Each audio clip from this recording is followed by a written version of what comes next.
बात करते हैं एमसीक्यू नंबर 21 की। ये कहता है कि the displacement time graph of an object is a straight line with a positive slope. The object has, अब ए ऑप्शन है कांस्टेंट डिस्प्लेसमेंट, बी ऑप्शन है steadily increasing acceleration, C option है steadily decreasing acceleration और D option है constant velocity. तो dear student, ये MCQ दरअसल displacement time graph से रिलेटेड एक एमसीक्यू है और इस एमसीक्यू में हमें बताया गया है कि ये हमारे साथ एक बॉडी है और ये बॉडी का डिस्प्लेसमेंट टाइम ग्राफ जो है वो हमें दिया गया है।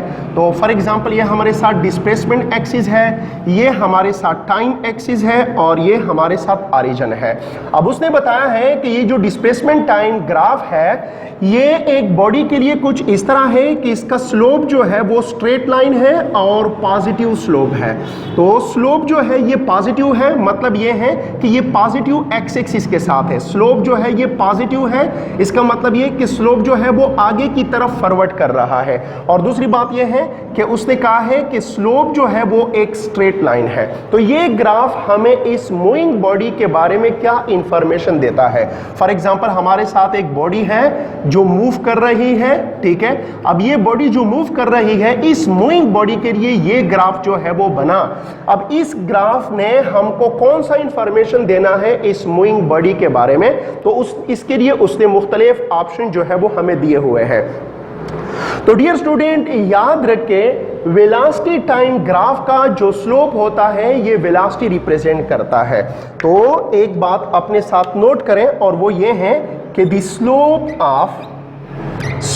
ऑफ डिस्प्लेसमेंट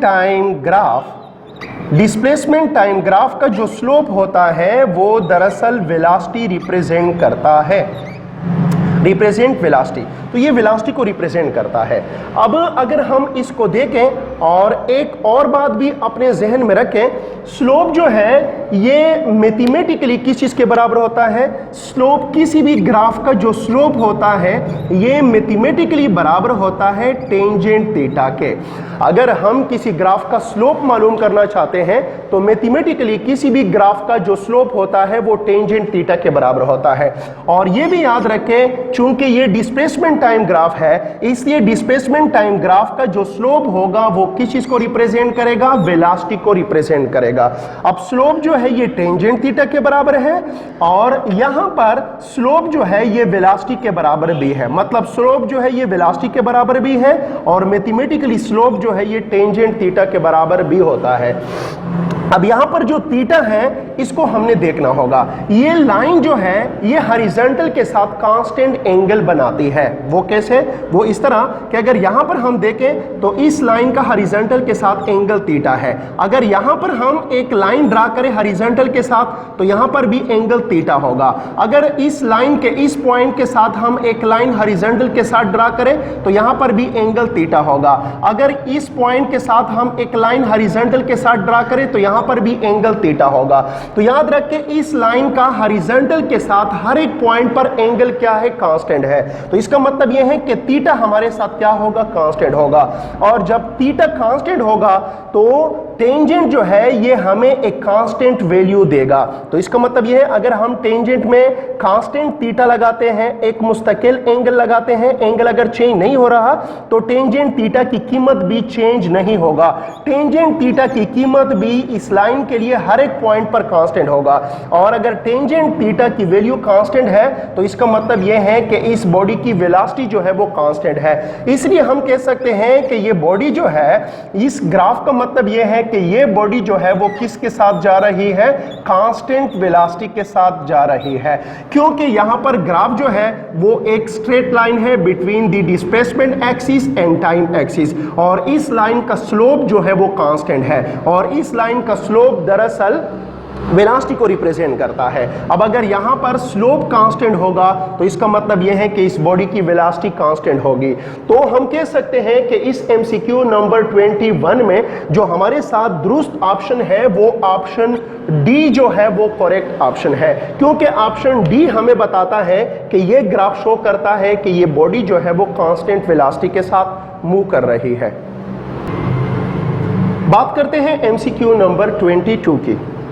ये कहता है कि from the following displacement time graph find out the velocity of the moving body.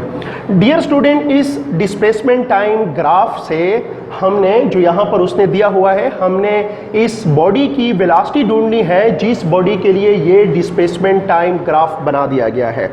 अब इस डिस्प्लेसमेंट टाइम ग्राफ को इस्तेमाल करके हमने इस मूविंग बॉडी की वेलोसिटी को ढूंढना है। अब और ऑप्शन के तौर पर उसने मुख्तलिफ ऑप्शन हमें दिया गए हैं। पहला ऑप्शन है हमारे साथ option A 1 divide by 3 under the root meter पर सेकेंड, बी ऑप्शन है हमारे साथ 3 मीटर पर सेकेंड, सी ऑप्शन है हमारे साथ 3 अंडर द रूट मीटर पर सेकेंड और डी ऑप्शन है हमारे साथ 1 डिवाइड बाई 3 मीटर पर सेकेंड।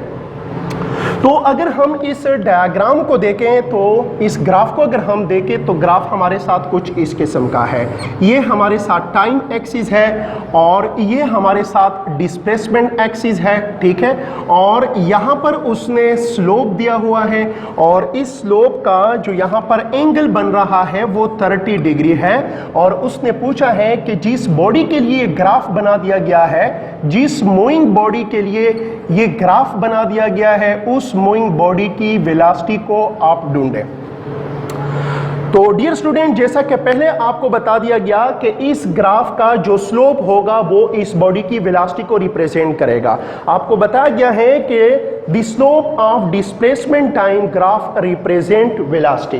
तो इस बॉडी की वेलोसिटी अगर हम इस ग्राफ से ढूंढेंगे तो ये दरअसल इस ग्राफ का स्लोप होगा। और आपको ये भी पता है कि किसी भी ग्राफ का जो स्लोप होता है वो मैथमेटिकली किस चीज के बराबर होता है? टेंजेंट थीटा के बराबर होता है। तो कहने का मकसद ये है कि अगर यहां पर हम थीटा की कीमत लगा दें, क्योंकि थीटा की कीमत जो है वो हमें गिवन है, वो हमें दिया गया है। अब हमने करना क्या है? हमने इस एंगल की वैल्यू को टेंजेंट थीटा में इस्तेमाल करके स्लोप ढूंढना है और जो स्लोप हमारे साथ आएगा वो ही दरअसल इस मूविंग बॉडी की वेलोसिटी भी होगी। तो चलो डियर स्टूडेंट, यहां पर हम थीटा की वैल्यू टेंजेंट में लगाते हैं। तो जब हम यहां पर थीटा की वैल्यू लगाएंगे जो कि 30 डिग्री है, तो हमारे साथ जो वेलोसिटी होगी इस बॉडी की ये टेंजेंट 30 डिग्री के बराबर होगी। अब आपको ये भी पता होना चाहिए डियर स्टूडेंट, टेंजेंट 30 जो है ये बराबर है 1 divide by 3 under the root के। तो यहां पर हम क्या लिखेंगे? यहां पर हम लिखेंगे कि वेलोसिटी इज इक्वल टू, इससे हमारे साथ क्या आएगा? 1 divide by 3 under the root जो है वो आ जाएगा। और चूंकि वेलोसिटी का यूनिट जो है वो मीटर पर सेकेंड है, इसीलिए इस ग्राफ से जो इस मूविंग बॉडी के लिए बना दिया गया है, हम ये ढूंढ सकते हैं, हमने ये फाइंड आउट किया कि इस बॉडी की इस ग्राफ के मुताबिक जो वेलोसिटी बनेगी वो 1 divide by 3 under the root meter पर सेकेंड होगी। इसीलिए इस एमसीक्यू नंबर 22 में हमारे साथ जो दुरुस्त ऑप्शन है वो ऑप्शन ए जो है वो करेक्ट ऑप्शन है। ऑप्शन ए हमें कहता है कि इस मूविंग बॉडी की जो वेलोसिटी होगी ये 1 divide by 3 under the root meter पर सेकेंड के बराबर होगी। एमसीक्यू नंबर 23 कहता है कि the displacement of a particle is a function of time. Displacement is a function of time का मतलब यह है, फंक्शन का मतलब है डिपेंड करना। तो इसका मतलब यह है कि एक मूविंग बॉडी की डिस्प्लेसमेंट जो है वो टाइम पे डिपेंड करता है। जो जो टाइम गुजरता जाता है मूविंग बॉडी का किसी रेफरेंस पॉइंट से डिस्प्लेसमेंट जो है वो भी बढ़ता जा रहा है। इसको बोलते हैं displacement is the function of time. तो यहाँ पर फंक्शन का लफ्ज बमानिए डिपेंड के इस्तेमाल हुआ है। As shown in the figure, the figure shows that, तो यहां पर आपको एक फिगर जो है वो नजर आ रहा है, डिस्प्लेसमेंट टाइम ग्राफ जो है वो आपका नजर आ रहा है। तो ये कहता है कि इस डिस्प्लेसमेंट टाइम ग्राफ से हमें क्या इंफॉर्मेशन मिलता है, क्योंकि आपको पता है every graph gives us information about the motion of the body during the motion analysis by using graph.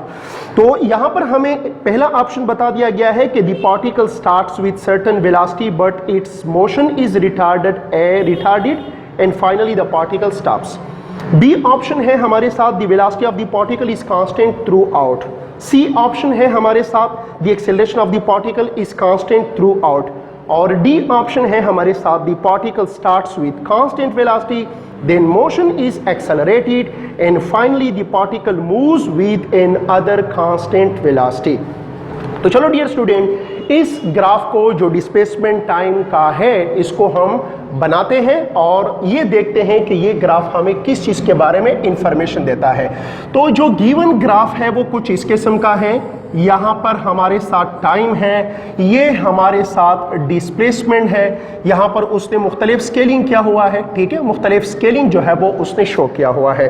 For example यहाँ पर 20 मीटर जो है वो उसने शो किया हुआ है और ये क्या है, ये टाइम एक्सिस है, तो यहाँ पर उसने टाइम के लिए स्केलिंग किया हुआ है, ठीक है। तो आप देख सकते हैं कि यहाँ पर टाइम के लिए स्केलिंग जो है वो मौजूद है। अब इसने जो ग्राफ बनाया है वो कुछ इस किस्म का है, कर्व्ड लाइन है, इस किस्म का है और ये कर्व्ड फॉर्म का है, कर्व्ड लाइन जो है वो उसने बनाई है और इसको इसने इस पॉइंट के साथ यहाँ पर उसने कनेक्ट किया हुआ है। तो ये ग्राफ जो डिस्प्लेसमेंट टाइम का है ये हमें किस चीज़ के बारे में इंफॉर्मेशन देता है। तो चलो डियर स्टूडेंट, हम देखते हैं कि इस ग्राफ का जो स्लोप होगा डिस्प्लेसमेंट टाइम ग्राफ का, ये डिस्प्लेसमेंट टाइम ग्राफ है और इस ग्राफ का जो स्लोप होगा वो दरअसल हमें वेलोसिटी देगा। अब डियर स्टूडेंट, आप देख सकते हैं कि यहां पर जो स्लोप है वो क्या हो रहा है, डिक्रीज हो रहा है। Here the slope is decreasing. यहां पर जो स्लोप है वो क्या हो रहा है, डिक्रीज हो रहा है, स्लोप डिक्रीज हो रहा है। अब आप कहेंगे कि हमें कैसे पता चलेगा कि स्लोप डिक्रीज हो रहा है। तो याद रखिए डियर स्टूडेंट, अगर डिस्प्लेसमेंट टाइम ग्राफ जो है वो एक कर्व्ड लाइन है और कर्व की बेंडिंग जो है वो टुवर्ड्स द टाइम एक्सिस है, तो यहां पर स्लोप जो है वो डिक्रीज होगा। और अगर लाइन जो है वो एक कर्व्ड लाइन है और इसकी बेंडिंग जो है वो टुवर्ड्स द डिस्प्लेसमेंट एक्सिस है, तो यहां पर वेलोसिटी जो है वो इंक्रीज होगी क्योंकि स्लोप क्या होगा, इंक्रीज होगा। एक मर्तबा फिर से सुने, अगर हमारे साथ डिस्प्लेसमेंट टाइम ग्राफ जो है वो एक कर्व्ड लाइन है और इसकी बेंडिंग जो है वो टुवर्ड्स द टाइम एक्सिस है, तो इसका मतलब यह है कि स्लोप डिक्रीज हो रहा है। स्लोप डिक्रीज होगा मतलब यह है कि वेलोसिटी डिक्रीज हो रही है। और अगर डिस्प्लेसमेंट टाइम ग्राफ जो है ये कर्व्ड लाइन है लेकिन इसकी बेंडिंग जो है वो टुवर्ड्स द डिस्प्लेसमेंट एक्सिस है, तो इसका मतलब यह है कि स्लोप जो है वो इंक्रीज हो रहा है। अब जब स्लोप इंक्रीज होगा तो वेलोसिटी इंक्रीज होगी क्योंकि डिस्प्लेसमेंट टाइम ग्राफ का स्लोप हमेशा वेलोसिटी को रिप्रेजेंट करता है। इसका एक और तरीका भी है जिससे हम इसको अंडरस्टैंड कर सकते हैं। अब अगर आप वाकई देखना चाहते हैं, अगर आप साबित करना चाहते हैं कि वाकई इसका स्लोप डिक्रीज हो रहा है, तो इसका एक तरीका और भी है। वो ये है कि यहाँ पर एक पॉइंट ले लें और इस पॉइंट के साथ आप एक टेंजेंट लाइन ले लें। इस टेंजेंट लाइन के साथ आप यहाँ पर एक्स एक्सिस के साथ एक लाइन जो है वो ड्रा करें, तो आपके साथ एंगल जो है वो ये बनेगा। अब थोड़ा सा आगे जाए और यहाँ पर आप एक पॉइंट ले लें, ठीक है। तो जब आप यहाँ पर आप पॉइंट लेंगे तो यहाँ पर आप टेंजेंट लाइन ले लें। अब टेंजेंट लाइन क्या होती है, टेंजेंट लाइन वो लाइन होती है जो कर्व को सिंगल पॉइंट पर टच करे, उसको बोलते हैं क्या, टेंजेंट लाइन। अब इस पॉइंट का मैं टेंजेंट लाइन लेता हूं, इस पॉइंट का टेंजेंट लाइन जो है वो ये होगा और एक लाइन मैंने एक्स एक्सिस के साथ ड्रा किया तो थीटा अब हमारे साथ ये बन रहा है। अब इस पॉइंट का हमने टेंजेंट लिया, इस पॉइंट को मैंने लिया और इस पॉइंट के साथ मैंने टेंजेंट लाइन जो है वो ड्रा किया और एक लाइन जो है अलोंग एक्स एक्सिस ड्रा किया, तो एंगल हमारे साथ ये बना। तो आप देख सकते हैं डियर स्टूडेंट कि यहां पर जो एंगल है वो क्या हो रहा है, डिक्रीज हो रहा है। एंगल आप देख सकते हैं जो हम इस लाइन के साथ जाएंगे, इस टेंजेंट लाइन का हर एक पॉइंट पर जो एक्स एक्सिस के साथ एंगल बन रहा है वो डिक्रीज हो रहा है। और इस एंगल के कम होने का मतलब ये है कि टेंजेंट थीटा जो है वो क्या होगा, कम होगा। तो जब टेंजेंट थीटा कम होगा, ये भी याद रखिए डियर स्टूडेंट, टेंजेंट थीटा की वैल्यू कम होती जाएगी अगर आप एंगल की कीमत 90 से डिक्रीज कर रहे हो 0 की तरफ। मतलब यह है कि अगर टेंजेंट की 90 डिग्री पे मैक्सिमम वैल्यू होगी, 80 पे टेंजेंट की 80 डिग्री पर वैल्यू थोड़ी सी और कम हो जाएगी, टेंजेंट की 70 डिग्री पर वैल्यू मजीद कम हो जाएगी, टेंजेंट की 60 डिग्री पर वैल्यू मजीद कम होती जाएगी और टेंजेंट की सबसे कम वैल्यू जो है वो 0 डिग्री पे होती है और टेंजेंट की सबसे ज्यादा वैल्यू जो है वो 90 पे होती है, जो कि दरअसल इन्फिनिटी होती है, और टेंजेंट की 0 डिग्री पे वैल्यू जो है वो 0 डिग्री होती है।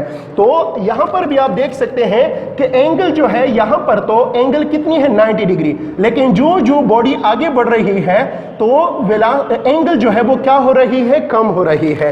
ये भी मैं आपको बताता चलूं, यहां पर जो स्लोप होगा वो किस तरह होगा। यहां पर अगर मैं टेंजेंट लाइन ड्रा करूं तो वो बिल्कुल इस तरह होगा, और एक्स एक्सिस के साथ लाइन जो है वो इस तरह होगी। तो यहां पर हमारे साथ एंगल जो है वो क्या होगी, 0 डिग्री होगी। तो मतलब ये है कि ये टॉप जो है वो हमें बताता है कि टॉप पे हमारे साथ स्लोप जो होगा वो टेंजेंट 0 डिग्री के बराबर होगा, और आपको ये भी पता है कि टेंजेंट 0 डिग्री 0 के बराबर है। तो यहां पर स्लोप क्या हो जाएगा, 0 हो जाएगा।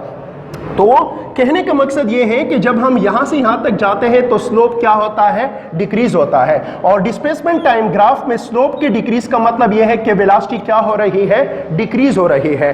और डियर स्टूडेंट ये भी याद रखें, जिस मोशन में वेलोसिटी डिक्रीज होती है उसको हम क्या बोलते हैं, उसको हम रिटार्डेड मोशन का नाम जो है वो दे सकते हैं।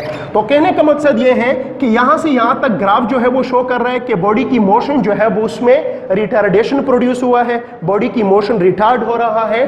और यहां पर पहुंचकर इस टाइम के बाद, मतलब तकरीबन 27-28 मिनट या सेकंड के बाद इसकी वेलोसिटी जो है वो क्या हो जाती है, 0 हो जाती है, क्योंकि यहां पर स्लोप क्या हो जाता है, 0 हो जाता है। यह भी याद रखें dear student, A line parallel to the time axis has zero slope। उसका स्लोप क्या होगा, 0 स्लोप होगा। फिर से सुने, A line parallel to the time axis has zero slope। और जिसका डिस्प्लेसमेंट टाइम ग्राफ में स्लोप 0 हो जाएगा, तो डिस्प्लेसमेंट टाइम ग्राफ में स्लोप का मतलब है वेलोसिटी। तो इसका मतलब यह है कि इस बॉडी की वेलोसिटी 0 हो गई है, और वेलोसिटी अगर 0 हो गई है तो मतलब यह है कि बॉडी जो है वो स्टॉप हो चुकी है। तो अगर हम इस सारे डिस्कशन को यकजा करें, कंबाइन करें, तो इस ग्राफ से हम क्या इंफॉर्मेशन अहास करते हैं, इस ग्राफ से हम ये इंफॉर्मेशन अहास करते हैं कि यहां से यहां तक ग्राफ हमें बताता है कि बॉडी की मोशन जो है वो डिक्रीज हो रहा है या रिटार्ड हो रहा है या वेलोसिटी डिक्रीज हो रही है। और इसके बाद का जो ग्राफ है, ये पॉइंट जो है वो हमें बताता है कि इस पॉइंट के बाद बॉडी जो है वो स्टॉप हो गई है, क्योंकि स्लोप हमारे साथ 0 हुआ है। इसलिए इस जितने भी ऑप्शन हमें दिए गए हैं इनमें हमारे साथ ए ऑप्शन जो है वो दुरुस्त ऑप्शन होगा। सो 23 में हमारे साथ ए ऑप्शन जो है वो दुरुस्त ऑप्शन है। और ए ऑप्शन जो है वो हमें बताता है कि the particle starts with certain velocity, body ने एक खास वेलोसिटी के साथ स्टार्ट लिया, बट मोशन इज रिटार्डेड, इसका मोशन जो है वो क्या हो रहा है, रिटार्ड हो रहा है। And finally the particle stops, और यहां पर पहुंचकर ग्राफ हमें बताता है कि पार्टिकल जो है वो क्या हो गया, स्टॉप हो गया। इसलिए इस एमसीक्यू में ए ऑप्शन जो है वो हमारे साथ दुरुस्त ऑप्शन होगा। बात करते हैं एमसीक्यू नंबर 24 की। यह कहता है कि when the velocity time graph is a straight line parallel to the time axis, तो पहला ऑप्शन उसने दिया हुआ है option A, acceleration is constant. B option उसने दिया हुआ है acceleration is variable. C option उसने दिया हुआ है एक्सेलरेशन इज 0। और डी ऑप्शन उसने दिया हुआ है कि वेलोसिटी इज 0। तो डियर स्टूडेंट, इस स्टेटमेंट में हमें बताया गया है कि हमारे साथ एक बॉडी है और इसका वेलोसिटी टाइम ग्राफ जो है वो एक स्ट्रेट लाइन है। तो अब ये जो एमसीक्यू है ये रिलेटेड है किसके साथ, वेलोसिटी टाइम ग्राफ के साथ रिलेटेड है। इससे पहले हमने जो एमसीक्यू डिस्कस किए थे उसका ताल्लुक डिस्प्लेसमेंट टाइम ग्राफ के साथ था, लेकिन अभी जो एमसीक्यू हमें दिया गया है यहां पर इसका ताल्लुक वेलोसिटी टाइम ग्राफ के साथ है। तो उसने बताया है कि हमारे साथ एक बॉडी है और इसका वेलोसिटी टाइम ग्राफ कुछ इस किस्म का बन रहा है कि वो एक स्ट्रेट लाइन है parallel to the time axis. मतलब ग्राफ जो है, एक मूविंग बॉडी का ग्राफ जो है वो इस किस्म का बन रहा है और ये पैरेलल है किसके साथ, टाइम एक्सिस के साथ ये पैरेलल है। तो ये ग्राफ हमें क्या इंफॉर्मेशन देगा, इस ग्राफ से हम क्या इंफॉर्मेशन जो है वो हासिल कर सकते हैं। तो इस ग्राफ को अगर हम देखें, फॉर एग्जांपल इस पॉइंट के लिए अगर हम वेलोसिटी की स्केलिंग करते हैं इस एक्सिस के लिए, तो फॉर एग्जांपल ये जगह जो है वो हमें बताता है 10 मीटर पर सेकेंड। अब ये क्या है, ये फॉर एग्जांपल हमारे साथ 1 सेकेंड का टाइम है, ये हमारे साथ 2 सेकेंड का टाइम है, ये 3 सेकेंड का टाइम है, ये 4 सेकेंड का टाइम है। तो डियर स्टूडेंट, अगर आप जरा गौर करें तो आप देख सकते हैं कि 1 सेकेंड के बाद बॉडी की वेलोसिटी कितनी है, 10 मीटर पर सेकेंड। अब दूसरे सेकेंड में भी बॉडी की वेलोसिटी कितनी है, 10 मीटर पर सेकेंड। तीसरे सेकंड में भी बॉडी की वेलोसिटी कितनी है, 10 मीटर पर सेकेंड। चौथे सेकंड में भी बॉडी की वेलोसिटी कितनी है, 10 मीटर पर सेकेंड। और ये सिलसिला क्या है, जारी है। अब पहले सेकंड में भी किसी बॉडी की वेलोसिटी 10 मीटर पर सेकेंड, दूसरे सेकंड में भी बॉडी की वेलोसिटी 10 मीटर पर सेकेंड, तीसरे सेकंड में भी बॉडी की वेलोसिटी 10 मीटर पर सेकेंड। तो इन तमाम बातों से आप क्या अंडरस्टैंड कर रहे हैं, इसका सिर्फ एक ही मतलब है, और वो ये है कि the body is moving with uniform velocity. इसका क्या मतलब है, इसका मतलब यह है कि जो बॉडी है जिसके लिए ये ग्राफ बना दिया गया है, ये बॉडी जो है ये किसके साथ जा रही है, मूविंग विद यूनिफॉर्म वेलोसिटी। तो ये बॉडी जो है वो यूनिफॉर्म वेलोसिटी के साथ जा रही है, यूनिफॉर्म वेलोसिटी के साथ मूव कर रही है। और आपको पता है कि किसी भी बॉडी की वेलोसिटी अगर यूनिफॉर्म होगी, अगर किसी बॉडी की वेलोसिटी कांस्टेंट होगी या किसी बॉडी की वेलोसिटी अगर यूनिफॉर्म होगी, तो इसका मतलब यह है कि इस बॉडी के अंदर एक्सेलरेशन जो है वो क्या होगी, जीरो होगी। मतलब यह है कि इस बॉडी के अंदर जीरो एक्सेलरेशन होगी। तो मतलब यह है कि अगर किसी बॉडी का डिस्प्लेसमेंट वेलोसिटी टाइम ग्राफ जो है वो एक ऐसी स्ट्रेट लाइन हो जो parallel to the time axis हो, तो इसका मतलब यह है कि बॉडी की एक्सेलरेशन जो है वो क्या है, जीरो है। तो इसलिए इस एमसीक्यू नंबर 24 में हमारे साथ जो दुरुस्त ऑप्शन होगा वो हमारे साथ सी ऑप्शन जो है वो करेक्ट ऑप्शन होगा, क्योंकि सी ऑप्शन हमें बताता है कि the body is moving with zero acceleration या acceleration is zero. C option हमें बताता है कि एक्सेलरेशन जो है वो जीरो है। इस एमसीक्यू को हम एक और तनाजुर में भी देख सकते हैं, एक और एंगल से भी हम इस एमसीक्यू को देख सकते हैं और इसके दुरुस्त ऑप्शन तक पहुंच सकते हैं। Dear student, velocity time graph का जो स्लोप होता है, याद रखें, slope of velocity time graph is acceleration. ठीक है, आप लोगों ने क्लास में पढ़ा होगा, वेलोसिटी टाइम ग्राफ का जो स्लोप होता है ये एक्सेलरेशन के बराबर होता है, इसको हम एक्सेलरेशन लेते हैं।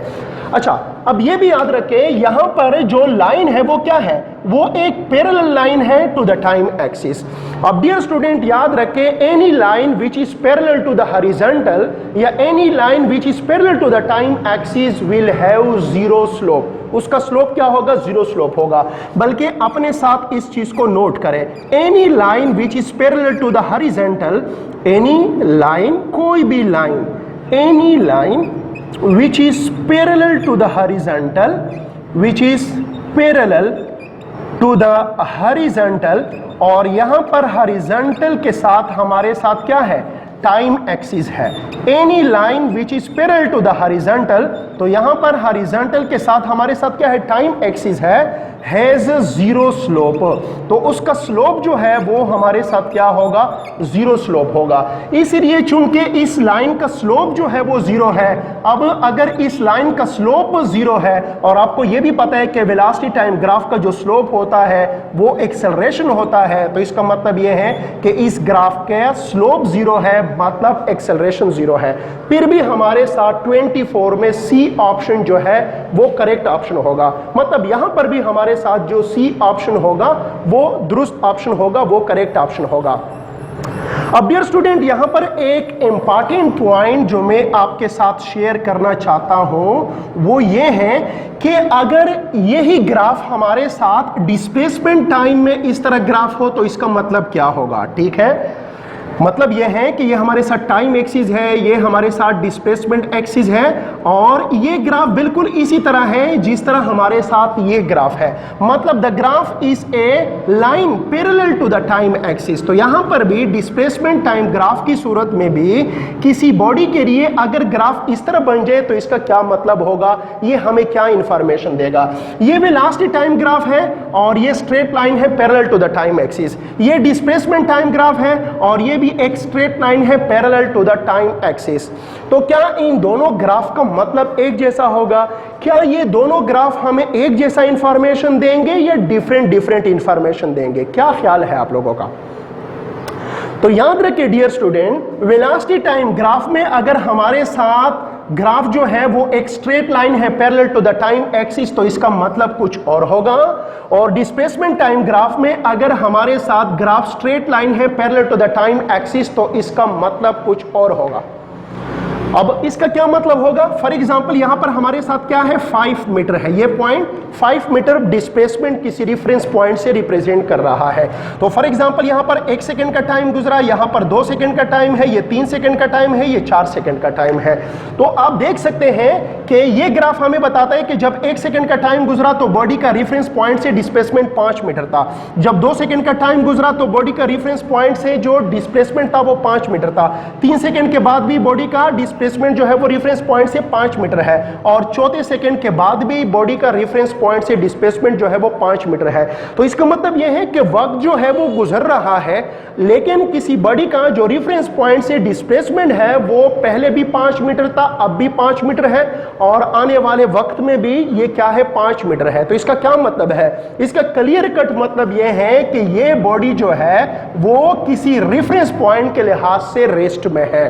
तो इस ग्राफ का मतलब यह है that the body is at rest, और वेलोसिटी टाइम ग्राफ में इस ग्राफ का मतलब यह होगा कि the body is moving with uniform velocity. यह भी याद रखें, अगर वेलोसिटी यूनिफॉर्म होगी तो एक्सेलरेशन 0 होगा, लेकिन अगर बॉडी रेस्ट में है तो वेलोसिटी जो है वो हमारे साथ 0 होगी। अब यहां पर वेलोसिटी क्यों 0 है? क्योंकि डिस्प्लेसमेंट टाइम ग्राफ का जो स्लोप होगा वो वेलोसिटी होगी, और किसी भी पैरेलल लाइन के लिए जो टाइम एक्सिस के साथ या हॉरिजॉन्टल के साथ होती है उसका स्लोप चूंकि 0 होता है। तो यहां पर 0 स्लोप का मतलब यह है कि यहां पर वेलोसिटी क्या है, 0 है। तो मुझे यकीन है कि डियर स्टूडेंट आप इन दो बारीक पॉइंट को भी समझ चुके होंगे। MCQ नंबर 25 कहता है कि if the slope of velocity time graph gradually decreases, then the body is said to be moving with positive acceleration। B option है नेगेटिव एक्सेलरेशन, C ऑप्शन है यूनिफॉर्म वेलोसिटी, और D ऑप्शन है 0 acceleration. तो dear student, ये MCQ भी किसी moving body की velocity time graph से रिलेटेड है। अब इस MCQ के लिए हम वेलोसिटी टाइम ग्राफ जो है वो इस तरह ड्रा कर सकते हैं। लेट सपोज ये हमारे साथ टाइम एक्सिस है और ये हमारे साथ वेलोसिटी एक्सिस है। अब उसने बताया है कि ये ग्राफ हम एक ऐसे बॉडी के लिए ड्रा कर रहे हैं जिसका स्लोप जो है वो ग्रेजुअली डिक्रीज हो रहा है। ग्रेजुअली का मतलब ये है कि स्टेप बाय स्टेप या in uniform manner. So gradually decreasing slope जो है वो हम इस तरह शो कर सकते हैं। देखिए ये हमें बताता है कि स्लोप जो है वो ग्रेजुअली क्या हो रहा है, डिक्रीज हो रहा है।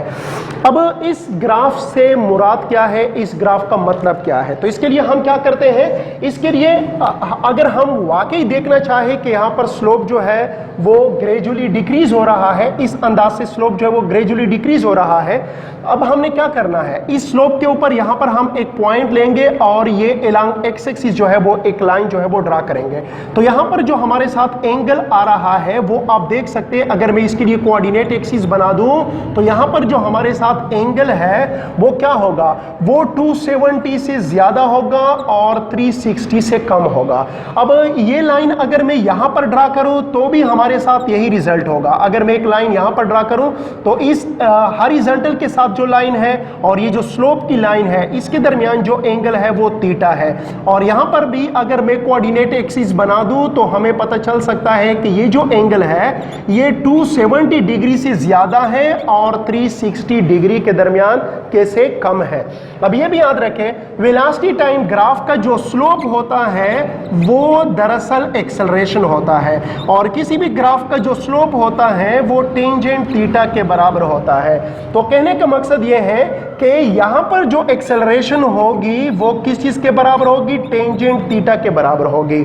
और बी रिमेंबर डियर स्टूडेंट, जब एंगल 270 डिग्री से ज्यादा हो और 360 डिग्री से कम हो तो टेंजेंट का फंक्शन ऐसे में हमें जो वैल्यू देता है वो नेगेटिव वैल्यू होती है। तो टेंजेंट को हम अगर ऐसा एंगल दे दे जो 270 से ज्यादा हो और 360 से कम हो, तो ऐसे में टेंजेंट से हमारे साथ नेगेटिव आंसर आता है। तो इसका मतलब ये है कि जब टेंजेंट से हमारे पास जवाब नेगेटिव आएगा, तो इसका मतलब ये है कि ये स्लोप जो है या ये ग्राफ जो है वो हमें बताता है कि बॉडी जो है उसके अंदर एक्सेलरेशन तो मौजूद है, लेकिन कौन सी एक्सेलरेशन मौजूद है? नेगेटिव एक्सेलरेशन जो है वो मौजूद है। मतलब इस बॉडी के अंदर नेगेटिव एक्सेलरेशन जो है वो मौजूद है। ये ग्राफ हमें यह भी बताता है कि वक्त के साथ साथ बॉडी की वेलोसिटी क्या हो रही है? डिक्रीज हो रही है। देखिए ये वेलोसिटी एक्सिस है, ये टाइम एक्सिस है। तो ये ग्राफ हमें बताता है कि जो जो टाइम गुजरता है वेलोसिटी क्या होती जाती है? कम होती जाती है। और किसी भी बॉडी की अगर वक्त के साथ साथ वेलोसिटी कम होगी तो इसके अंदर क्या पैदा होगी? एक्सेलरेशन पैदा होगी, और ये एक्सेलरेशन नेगेटिव एक्सेलरेशन होगी, क्योंकि फाइनल वेलोसिटी जो है वो कम होगी और इनिशियल वेलोसिटी जो है वो ज्यादा होगी। और जब फाइनल वेलोसिटी कम होती है, इनिशियल वेलोसिटी ज्यादा होती है, तो Vf माइनस Vi से हमारे साथ जवाब नेगेटिव आता है। इसलिए इस MCQ नंबर 25 में हमारे साथ जो दुरुस्त ऑप्शन है वो नेगेटिव एक्सेलरेशन वाला ऑप्शन है, जो कि हमारे साथ बी ऑप्शन है। अब बी MCQ नंबर 26 कहता है कि from the following velocity time graph find out the acceleration of the moving body. तो डियर स्टूडेंट, यहां पर आपको एक ग्राफ जो है वो शो हो रहा है और आपसे पूछा गया है कि इस ग्राफ में जो वेलोसिटी टाइम ग्राफ है इससे आप इस मूविंग बॉडी की एक्सेलरेशन को कैलकुलेट करें। तो ग्राफ उसने दिया हुआ है, इस ग्राफ को इस्तेमाल करके हमने इस मूविंग बॉडी की, जिसके लिए ये ग्राफ बना दिया गया है, एक्सेलरेशन को ढूंढना है। अब उसने जो ऑप्शन दिए हुए हैं, ए ऑप्शन है 1 divide by 2 under the root meter पर सेकेंड स्क्वायर। बी ऑप्शन जो है ये उसने दिया हुआ है 1 मीटर पर सेकेंड स्क्वायर। सी ऑप्शन जो है ये 2 अंडर द रूट मीटर पर सेकेंड स्क्वायर है। और डी ऑप्शन जो है ये 1 डिवाइड बाई 2 मीटर पर सेकेंड स्क्वायर है। तो डियर स्टूडेंट, इस MCQ में उसने हमें वेलोसिटी टाइम ग्राफ जो है वो दिया हुआ है, और ये वेलोसिटी टाइम ग्राफ जो है वो कुछ इस किस्म का है, जैसा कि आप उस डायग्राम में देख सकते हो। ये फॉर एग्जांपल हमारे साथ टाइम एक्सिस है, ये हमारे साथ वेलोसिटी एक्सिस है, और साथ साथ उसने स्लोप जो है वो दिया हुआ है, और स्लोप का जो टाइम एक्सिस के साथ एंगल है वो 45 डिग्री है। अब उसने कहा है कि अगर ये किसी मूविंग बॉडी के लिए ग्राफ है, तो इस मूविंग बॉडी के लिए अगर ये ग्राफ है तो आप इस मूविंग बॉडी की एक्सेलरेशन को ढूंढें, एक्सेलरेशन को आप फाइंड आउट करें। तो डियर स्टूडेंट, आपको पता है वेलोसिटी टाइम ग्राफ का जो स्लोप होता है वही दरअसल मूविंग बॉडी की एक्सेलरेशन होती है। तो इस बॉडी की जो एक्सेलरेशन है वो हम इस वेलोसिटी टाइम ग्राफ के स्लोप से ढूंढ सकते हैं। क्यों? क्योंकि slope of velocity time graph का जो स्लोप होता है वो ही दरअसल किस चीज को रिप्रेजेंट करता है? एक्सेलरेशन को रिप्रेजेंट करता है। और ये भी याद रखें dear student, slope of velocity time graph या किसी भी ग्राफ का जो स्लोप होता है वो मैथमेटिकली टेंजेंट थीटा के बराबर होता है। तो इसका मतलब ये है कि टेंजेंट थीटा, हमें इस ग्राफ में अगर हम टेंजेंट थीटा ले ले तो हमें एक्सेलरेशन हासिल हो सकती है। तो यहां पर आप देख सकते हैं कि गिवन एंगल जो है वो आपके साथ 45 डिग्री है। तो अगर यहां पर टेंजेंट में मैं क्या करूं? 45 डिग्री लगा दूं, तो इससे जो भी जवाब आएगा ये इस बॉडी के अंदर प्रोड्यूस होने वाली एक्सेलरेशन होगी। अब डियर स्टूडेंट, आपको पता है कि टेंजेंट 45 डिग्री जो है ये 1 के बराबर है, इसलिए हम लिख सकते हैं कि इस बॉडी की जो एक्सेलरेशन होगी ये 1 के बराबर होगी। और आपको यह भी पता है कि एक्सेलरेशन का जो यूनिट है वो मीटर पर सेकेंड स्क्वायर है, इसलिए हम कह सकते हैं कि इस बॉडी की जो एक्सेलरेशन होगी अकॉर्डिंग टू दिस ग्राफ उसकी वैल्यू 1 मीटर पर सेकेंड स्क्वायर के बराबर होगी। इसीलिए 26 में बी ऑप्शन जो है वो हमारे साथ करेक्ट ऑप्शन है, क्योंकि ऑप्शन बी हमें बताता है कि इस ग्राफ के मुताबिक इस मूविंग बॉडी की एक्सेलरेशन 1 मीटर पर सेकेंड स्क्वायर होना चाहिए।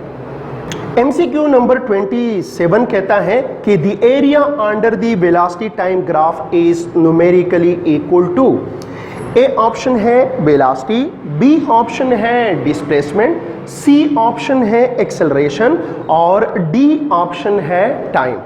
तो डियर स्टूडेंट, ये एमसीक्यू दरअसल वेलोसिटी टाइम ग्राफ से रिलेटेड है और इसने ये पूछा है कि किसी बॉडी के लिए जो हम वेलोसिटी टाइम ग्राफ बनाते हैं और इस ग्राफ का अगर हम एरिया ले ले तो ये एरिया जो है वो किस चीज को रिप्रेजेंट करेगी।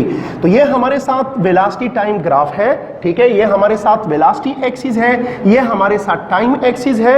अब वेलोसिटी टाइम ग्राफ का जो एरिया है वो हमने मालूम करना है, मतलब हमने मालूम करना है कि area under the velocity time graph किस चीज को रिप्रेजेंट करता है, इससे क्या मुराद होता है और ये किस चीज को रिप्रेजेंट करता है या ये किस चीज को शो करता है।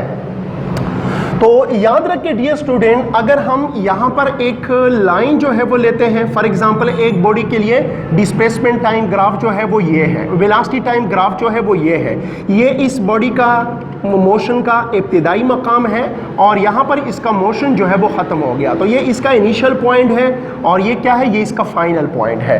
अब ये भी देखें, फाइनल पॉइंट पर इसकी जो वेलोसिटी है वो फॉर एग्जांपल 10 मीटर पर सेकेंड है, ये जगह जो है वो फॉर एग्जांपल 10 मीटर पर सेकेंड वेलोसिटी को रिप्रेजेंट कर रहा है और ये मकाम जो है ये फॉर एग्जांपल किस चीज को रिप्रेजेंट कर रहा है, ये टाइम को रिप्रेजेंट कर रहा है। फॉर एग्जांपल ये 5 सेकेंड के टाइम को रिप्रेजेंट कर रहा है, ये पॉइंट 5 सेकेंड के टाइम को रिप्रेजेंट कर रहा है। तो इसने ये पूछा है कि इस ग्राफ का जो एरिया है, अब इस ग्राफ का एरिया हम कैसे मालूम करेंगे, इस ग्राफ के फाइनल पॉइंट से हम एक लाइन जो है वो टाइम एक्सिस के ऊपर ड्रा करेंगे। अब ये जो इलाका है ये इस वेलोसिटी टाइम ग्राफ का एरिया होगा, ये जो रीजन है ये इस वेलोसिटी टाइम ग्राफ का एरिया है। तो this is the area of the velocity time graph और ये एरिया न्यूमेरिकली हमें किस चीज के बारे में बताती है, हमें किस चीज के बारे में इंफॉर्मेशन जो है वो देती है। तो याद रखिए dear student, area under the velocity time graph represent displacement. ये किस चीज को रिप्रेजेंट करता है, ये डिस्प्लेसमेंट को रिप्रेजेंट करता है। किसी बॉडी ने कितना डिस्प्लेसमेंट कवर कर दिया ये आप वेलोसिटी टाइम ग्राफ के एरिया से मालूम कर सकते हो, फाइंड आउट कर सकते हो। तो इसको हम कैसे ढूंढ सकते हैं, मतलब यह है इस ग्राफ की एरिया जो है वो किस चीज के बराबर है, इस ग्राफ की एरिया जो है वो हम मालूम कर सकते हैं। अगर हम देखें तो ये दरअसल एक रेक्टेंगल ट्रायंगल जो है वो बन चुका है। अगर मैं इसको पॉइंट ए कह दूं, इसको पॉइंट बी कह दूं और इसको पॉइंट सी कह दूं तो हमारे साथ ए बी सी जो है ये हमारे साथ एक ट्रायंगल बन चुका है। तो इस ग्राफ का जो एरिया है वो दरअसल area of the triangle, area of the triangle A B C इसका एरिया होगा। अगर हम इस ट्रायंगल ए बी सी का एरिया लेते हैं तो ये एरिया दरअसल इस ग्राफ का एरिया भी होगा। Dear student, area of triangle जो है, एरिया ऑफ ट्रायंगल, ये चूंकि हमारे साथ राइट एंगल ट्रायंगल है तो इस राइट एंगल ट्रायंगल की जो एरिया है वो बराबर होगा 1 डिवाइड बाई 2 और ये क्या है, परपेंडिकुलर मल्टीप्लाइड विद बेस, इसके प्रोडक्ट के बराबर होगा। अगर ग्राफ हमारे साथ, अगर एरिया जो है, जरूरी नहीं है कि एरिया हमारे साथ ट्रायंगल के शेप में होगी, एरिया जो है वो हमारे साथ रेक्टेंगुलर फॉर्म में भी हो सकता है। तो याद रखिए एरिया ऑफ रेक्टेंगल जो है, एरिया ऑफ रेक्टेंगल जो है ये बराबर होगा किस चीज के, लेंथ जरब विड्थ के बराबर होगा। अगर ये आपके साथ एक रेक्टेंगल है, ठीक है, तो ये साइड, इस साइड के लेंथ को विड्थ बोलते हैं, इस साइड के लेंथ को लेंथ बोलते हैं। तो इस साइड का लेंथ जरब इस साइड का लेंथ दरअसल इस रेक्टेंगल का क्या होगा, इस रेक्टेंगल का एरिया होगा। इसके अलावा एरिया ऑफ स्क्वायर भी है, एरिया ऑफ स्क्वायर भी है। तो एरिया ऑफ स्क्वायर जो है ये बराबर होता है, चूंकि आपको पता है कि स्क्वायर के चारों साइड की लंबाई जो है वो एक जैसी होती है। अब इसकी लंबाई भी फॉर एग्जांपल ए के बराबर है, इसकी भी ए के बराबर है, इसकी भी ए के बराबर है, इसकी भी ए के बराबर है।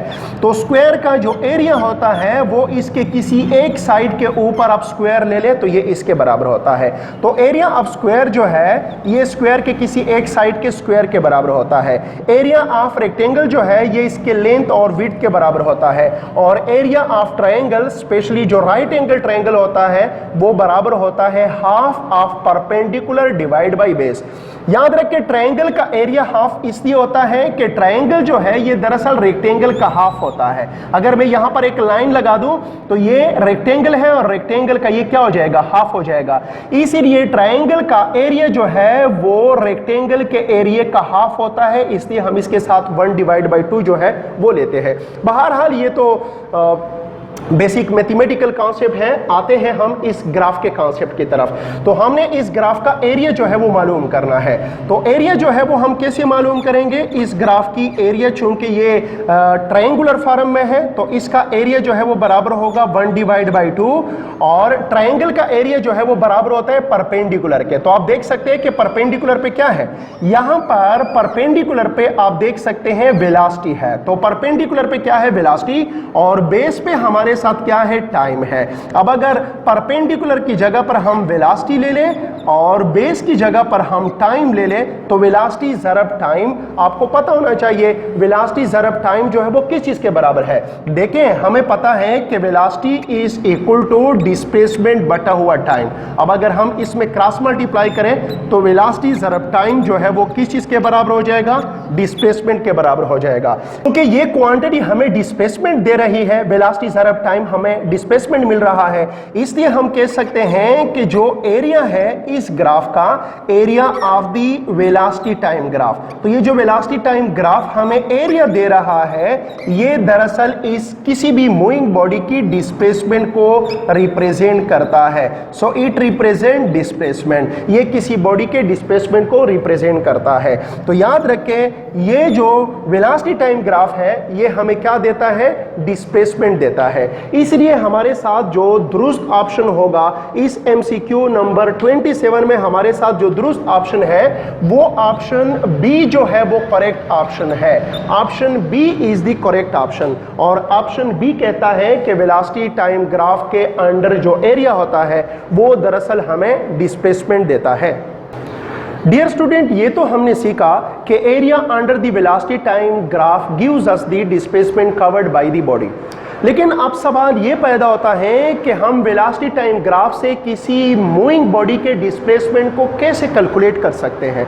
तो इसके लिए हम एक एग्जांपल जो है वो करते हैं। इसी डायग्राम को हम एग्जांपल के तौर पर भी ले सकते हैं। इस डायग्राम में आप देख सकते हैं कि ये जगह क्या है, ये जगह किसी बॉडी के स्टार्टिंग पॉइंट ऑफ मोशन है और ये इसका एंड पॉइंट ऑफ मोशन है। अब यहाँ पर आप देख सकते हैं इस ग्राफ का एरिया जो होगा वो दरअसल displacement covered by the body होगा, और इस ग्राफ का जो एरिया है ये बराबर है 1/2 इंटू वेलोसिटी ज़रब टाइम। तो आप देख सकते हैं कि अगर यहां पर हम क्या लगाए, 1/2 लगाए, ये वेलोसिटी जो है आप देख सकते हैं वेलोसिटी की वैल्यू कितनी है, यहां पर वेलोसिटी की वैल्यू जो है वो 10 मीटर पर सेकंड है। तो वेलोसिटी की ये वैल्यू जो है वो हम लेंगे, मतलब इस लाइन की लंबाई जो है वो दरअसल 10 मीटर पर सेकंड को रिप्रेजेंट कर रही है। तो यहां पर हम क्या लिखेंगे, 10 लिखेंगे, और टाइम जो है वो हमारे साथ ये है, ये लकीर जो है इस लकीर की लेंथ जो है वो हमें टाइम बताता है, और इस लकीर की लंबाई के मुताबिक टाइम हमारे साथ कितना है, 5 सेकंड के बराबर है। तो 5 को हमने इसके साथ मल्टीप्लाई किया तो हमारे साथ क्या आया, हमारे साथ आया 1/2 और इससे हमारे साथ 50 आया। 50/2 जो है ये हमारे साथ क्या आएगा, 25 मीटर आ जाएगा। तो इस ग्राफ के मुताबिक किसी बॉडी का, अगर ये किसी मूविंग बॉडी के लिए ग्राफ है तो इस मूविंग बॉडी का जो डिस्प्लेसमेंट कवर्ड होगा वो 25 मीटर के बराबर होगा। मतलब ये ग्राफ हमें बताता है कि यहां से लेकर यहां तक जाते हुए बॉडी ने जो टोटल डिस्प्लेसमेंट कवर्ड किया है वो 25 मीटर के बराबर है। अब सवाल ये पैदा होता है कि क्या ये जवाब जो हमारे साथ आया, क्या ये जवाब वाकई दुरुस्त भी है, क्या ये जवाब हम equation of motion, first equation of motion, second equation of motion या थर्ड इक्वेशन ऑफ मोशन के जरिए साबित भी कर सकते हैं। क्या हम इस जवाब को चेक कर सकते हैं, इसकी पड़ताल जो है वो हम कर सकते हैं। क्या ये मुमकिन है कि यही जवाब इसी बॉडी के लिए हमारे पास इक्वेशन ऑफ मोशन से भी आ जाए तो बिल्कुल हम इसको चेक कर सकते हैं, हम इसका पड़ताल जो है वो कर सकते हैं। तो देखिए यहां पर हमारे साथ क्या है, vi है, और आप देख रहे हैं कि vi हमारे साथ क्या है, 0 है। ये पॉइंट हमें बताता है कि फाइनल पॉइंट जो है, फाइनल पॉइंट पे वेलोसिटी हमारे साथ कितनी है, 10 मीटर पर सेकंड के बराबर है, और यहां से लेकर यहां तक टाइम जो है वो हमारे साथ क्या है, 5 सेकंड के बराबर है। अब अगर हम फर्स्ट इक्वेशन ऑफ मोशन का इस्तेमाल करें तो फर्स्ट इक्वेशन ऑफ मोशन कहता है कि vf is equal to vi plus at, ऐसा हम कह सकते हैं। अब आप देख सकते हैं कि इस ग्राफ के ऊपर फाइनल वेलोसिटी जो है वो हमारे साथ 10 है, इनिशियल वेलोसिटी हमारे साथ 0 है, एक्सेलरेशन को हमने ढूंढना है, और टाइम जो है वो हमारे साथ कितना है, 5 है। अब हम क्या करते हैं, ये हमारे साथ 10 है, इनिशियल वेलोसिटी तो 0 है, ये खत्म हो जाएगा, और ये हमारे साथ 5 इंटू a बनेगा। अब दोनों साइड को 5 पर डिवाइड करते हैं, इसको भी 5 पर डिवाइड करते हैं, ये और ये कैंसिल आउट होंगे, हमारे साथ 10 डिवाइड बाई 5 हमारे साथ क्या आएगा, 2 मीटर पर सेकेंड स्क्वायर आ जाएगा। तो फर्स्ट इक्वेशन ने हमें बताया कि बॉडी ने जब यहां से यहां तक सफर किया तो इस दौरान इसकी एक्सेलरेशन जो है वो 2 मीटर पर सेकेंड स्क्वायर के बराबर है। अब अगर हम सेकेंड इक्वेशन ऑफ मोशन को इस्तेमाल करें कि s is equal to vit plus 1/2 at square, तो s जो है ये हमें डिस्प्लेसमेंट कवर देगा, इनिशियल वेलोसिटी चूंकि हमारे साथ 0 है तो टाइम भी इसके साथ 0 हो जाएगा, 1/2 एक्सेलरेशन जो है वो हमारे साथ 2 के बराबर है, और टाइम जो है वो हमारे साथ 5 सेकंड के बराबर है, तो इसका हमने स्क्वायर ले लिया, s ये हमारे साथ क्या होगा, 0, ये 2 और ये 2 कैंसिल आउट होंगे, और 5 का जो स्क्वायर होगा वो 25 आएगा। तो आप देख सकते हैं डियर स्टूडेंट कि ये इक्वेशन भी, इक्वेशन ऑफ मोशन से भी हम साबित कर सकते हैं कि जिस बॉडी के लिए ये ग्राफ बन चुका है, यहां से लेकर यहां तक जाते हुए इस बॉडी ने 25 मीटर जो है वो डिस्प्लेसमेंट कवर किया होगा, और यही जवाब हमें इस ग्राफ से भी मिलता है, इस ग्राफ के एरिया से भी डिस्प्लेसमेंट कवर्ड हमें मिलता है। तो कहने का मकसद यह है कि ये बात दुरुस्त है कि area under the velocity time graph gives us the displacement covered by the body. MCQ number 28 कहता है कि the velocity time graph of a body moving in straight line is shown in the figure.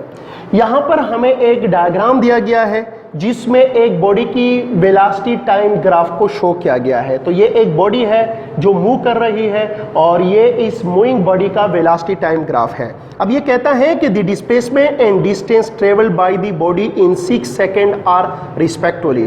कहने का मकसद ये है कि इस ग्राफ को इस्तेमाल करके हमने इस बॉडी की 6 सेकंड के दौरान जो इसका टोटल डिस्प्लेसमेंट कवर्ड हुआ है और इसकी जो टोटल डिस्टेंस कवर्ड हुई है, इसको हमने फाइंड आउट करना है, इसको हमने ढूंढना है। अब ऑप्शन जो उसने दिए हुए हैं, ए ऑप्शन में उसने बताया है 8 मीटर एंड 16 मीटर। अब 8 मीटर जो है ये डिस्प्लेसमेंट है और 16 मीटर जो है वो डिस्टेंस है। इसी तरह बी ऑप्शन में 16 मीटर जो है वो डिस्प्लेसमेंट है और 8 मीटर जो है वो डिस्टेंस है। सी ऑप्शन है 16 मीटर एंड 16 मीटर, और डी ऑप्शन है 8 मीटर एंड 8 मीटर।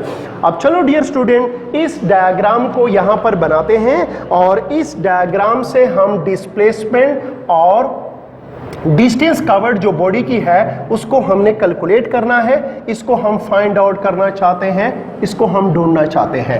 तो देखिए ग्राफ जो है वो हमारे साथ कुछ इस किस्म का है। ये फॉर एग्जांपल टाइम एक्सिस है, ये पॉजिटिव वेलोसिटी एक्सिस है, और ये फॉर एग्जांपल हमारे साथ नेगेटिव वेलोसिटी एक्सिस है।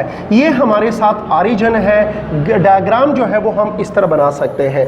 अब यहाँ पर फॉर एग्जांपल उसने ग्राफ इस तरह बनाया हुआ है, अब ये यहां पर आया है, ठीक है, और इसके बाद ये ग्राफ जो है वो कुछ इस किस्म का है, फिर इस तरह, और इसके बाद ये ग्राफ जो है वो कुछ इस किस्म का उसने शो किया हुआ है। अब ये जगह जो है ये 4 मीटर पर सेकंड को रिप्रेजेंट कर रहा है, ये जो पॉइंट है ये 2 सेकंड को रिप्रेजेंट कर रहा है, 2 सेकंड को रिप्रेजेंट कर रहा है। ये जो मकाम है ये 4 सेकंड को रिप्रेजेंट कर रहा है, ये जो मकाम है वो 6 सेकंड को रिप्रेजेंट कर रहा है, और इसी तरह ये जो मकाम है ये रिप्रेजेंट कर रहा है किस चीज को, ये 2 मीटर पर सेकंड को रिप्रेजेंट कर रहा है, और ये नीचे जो है ये हमारे साथ -2 मीटर पर सेकंड को रिप्रेजेंट कर रहा है। ये जगह जो है ये इधर जो वेलोसिटी होगी वो नेगेटिव होगी, इधर जो वेलोसिटी होगी वो पॉजिटिव होगी। तो ये दरअसल हमारे साथ नेगेटिव वेलोसिटी होगी, क्योंकि जीरो के नीचे जो नेगेटिव वेलोसिटी है इसको हम लेते हैं। अब इस डायग्राम से हमने बॉडी की डिस्प्लेसमेंट कवर्ड और डिस्टेंस कवर्ड को ढूंढना है। फॉर एग्जांपल ये एक बॉडी के लिए ग्राफ है, इस मूविंग बॉडी के लिए ग्राफ है, और इस मूविंग बॉडी के लिए हमने इसका जो डिस्प्लेसमेंट है वो ढूंढना है इस ग्राफ से, और इसकी जो डिस्टेंस कवर्ड है उसको हमने ढूंढना होगा।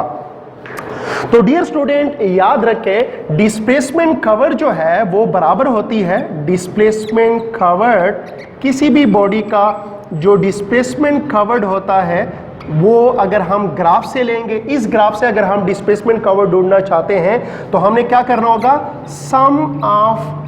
सम ऑफ ऑल दी एरियाज, यहां पर जितने भी एरिया है, एक एरिया हमारे साथ ए है, इसको हम एरिया ए बोलते हैं, एक एरिया हमारे साथ इसका है, इसको हम एरिया बी कहते हैं, और एक एरिया हमारे साथ इस रेक्टेंगल का है जिसको हम एरिया सी का नाम देते हैं। ये भी हमारे साथ एक रेक्टेंगल है, ये भी हमारे साथ एक रेक्टेंगल है, तो इसको हमने क्या करना होगा, इसकी एरिया जमा इसकी एरिया जमा इसकी एरिया, ये दरअसल हमारे साथ टोटल डिस्प्लेसमेंट कवर्ड होगा। सो सम ऑफ ऑल दी एरियाज, यहां पर जितनी भी एरियाज है उसका हमने सम लेना है, लेकिन सम के साथ हम पॉजिटिव साइन भी ले सकते हैं और नेगेटिव साइन भी ले सकते हैं। मतलब जो एरिया ऑरिजिन से या रेफरेंस लाइन से ऊपर है उसका एरिया पॉजिटिव लिया जाएगा, और जो एरिया रेफरेंस लाइन से नीचे है उसका एरिया नेगेटिव लिया जाएगा। तो एरिया विद पॉजिटिव और नेगेटिव साइन जो है वो हमने ऐड करना होगा, वो हमने कैलकुलेट करना होगा। तो सबसे पहले हम ढूंढना चाहते हैं किस चीज का, हम जमा करेंगे एरिया ऑफ ए, ठीक है, इसको हम जमा करेंगे किसके साथ, एरिया ऑफ बी, बी का जो एरिया है प्लस इस रीजन का जो एरिया है एरिया ऑफ सी, इसको हमने क्या करना होगा, ऐड करना होगा। अब एरिया ऑफ ए जो है ये हमारे साथ क्या है, ये हमारे साथ या तो स्क्वायर फॉर्म में है, आप कह सकते हैं इसको स्क्वायर फॉर्म में भी कह सकते हैं या रेक्टेंगुलर फॉर्म में भी कह सकते हैं। अब स्क्वायर और रेक्टेंगुलर फॉर्म दोनों सूरतों में हमारे साथ जो एरिया होगा वो दिस लेंथ जरब दिस लेंथ के बराबर होगा। अब ये लेंथ जो है ये हमारे साथ क्या है, ये हमारे साथ वेलोसिटी ऑफ द रीजन ए है, और ये लेंथ जो है ये हमारे साथ टाइम ऑफ ए है। तो इसको हम क्या लिख सकते हैं, इसको हम लिख सकते हैं कि VA मल्टीप्लाइड विद TA जो है वो लिख सकते हैं, प्लस इसी तरह इसका जो एरिया है यहां से लेकर यहां तक का जो टाइम है इसको हम T इंटू बी कह सकते हैं, और यहां से लेकर यहां तक का जो वेलोसिटी है इसको हम V इंटू बी जो है वो कह सकते हैं। तो इसको हम V इंटू बी कह सकते हैं, और यहां से लेकर यहां तक का जो टाइम है जो कि ये दोनों आपस में बराबर है, इसको हम T इंटू बी कह सकते हैं। लिहाजा हम लिख सकते हैं कि इस रीजन का जो एरिया है ये VB multiplied with T into B के बराबर होगा। इस रीजन का जो एरिया है वो बराबर होगा इसका लेंथ जो कि V इंटू सी होगा। एलॉन्ग Y एक्सिस हमारे साथ वेलोसिटी है और एलॉन्ग X एक्सिस हमारे साथ टाइम है, तो इसको हम T इंटू सी कह सकते हैं। तो VC मल्टीप्लाइड विद TC जो है वो हमारे साथ आ जाएगा। अब इसका एरिया ये है, इसका एरिया ये है और इसका एरिया ये है। यहां से लेकर यहां तक कुल 6 सेकंड का टाइम बनता है, और कुल 6 सेकंड का टाइम में जो डिस्प्लेसमेंट कवर्ड है वो इस मजमूए के बराबर होगा। अब अगर हम वैल्यू लगाते हैं तो VE की वैल्यू जो है वो 4 है, और T यहां से लेकर यहां तक का जो टाइम है वो हमारे साथ 2 है। इसी तरह VB की वैल्यू जो है वो यहां से लेकर यहां तक है। अब इसको अगर हम इसके साथ मिलाएं तो VB की वैल्यू -2 है, तो इसके साथ हम क्या लिखेंगे, -2 मल्टीप्लाइड विद ये 2 सेकंड का टाइम है और ये 4 सेकंड का टाइम है, तो इसका डिफरेंस कितना होगा, इसका डिफरेंस 2 होगा, तो 2 इसके साथ हम मल्टीप्लाई करें। अब इसी तरह VC जो है वो यहाँ पर अगर हम देखें तो VC जो है ये 2 मीटर पर सेकंड के बराबर है, इसलिए VC की जगह पर हम 2 लिखेंगे, और TC जो है ये हमारे साथ ये वक्त का दौरानिया है। TC यहाँ से शुरू होता है, यहाँ पर ख़त्म होता है, यहाँ पर 4 है तो यहाँ पर 6 है। U इन दोनों का जो डिफरेंस होगा वो 2 के बराबर होगा, इसलिए हमने यहाँ पर 2 लिखा। अब अगर हम इसको मल्टीप्लाई करें तो हमारे साथ 8 आएगा, इसको मल्टीप्लाई करेंगे तो -4, इसको मल्टीप्लाई करेंगे तो हमारे साथ 4 आएगा। अब इस और इसको हम कैंसिल आउट कर सकते हैं, हमारे साथ बाकी रह जाएगा 8। तो इसका मतलब ये है कि यहाँ से लेकर यहाँ तक के 6 सेकेंड के टाइम में इस बॉडी ने जो डिस्प्लेसमेंट कवर किया है वो 8 मीटर के बराबर है। अच्छा, अब आते हैं डिस्टेंस कवर्ड की तरफ। डिस्टेंस कवर्ड इस ग्राफ से हम इस तरह मालूम कर सकते हैं कि हम सम ऑफ ऑल दी एरियाज, यहाँ पर जितनी भी एरिया है, इस रीजन का एरिया, इस रीजन का एरिया, इस रीजन का एरिया, इन तीनों एरिया को हमने जमा करना है और तमाम एरिया को हम विद पॉजिटिव साइन लेंगे। डिस्टेंस में एरिया हमेशा पॉजिटिव ली जाएगी, डिस्टेंस कैलकुलेट करने के लिए एरिया को हम नेगेटिव नहीं लेंगे।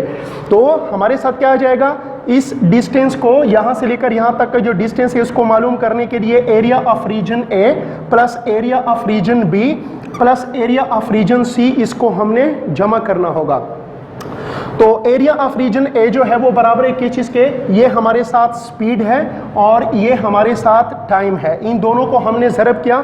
अब नेक्स्ट जो है वो हमारे साथ क्या है, ये हमारे साथ इस रीजन में स्पीड हमारे साथ ये है और ये हमारे साथ -2 है। लेकिन याद रखिए डियर स्टूडेंट, डिस्टेंस के लिए हमने स्पीड को लेना होता है और ये भी याद रखें speed is always positive, speed can never be negative. इसलिए एक यहाँ पर वैल्यू हमारे साथ नेगेटिव है, लेकिन अगर हम इसको स्पीड के सीन्स में लेंगे तो पॉजिटिव के साथ लेंगे और यहाँ पर जो हमारे साथ टाइम है वो 2 सेकेंड का है।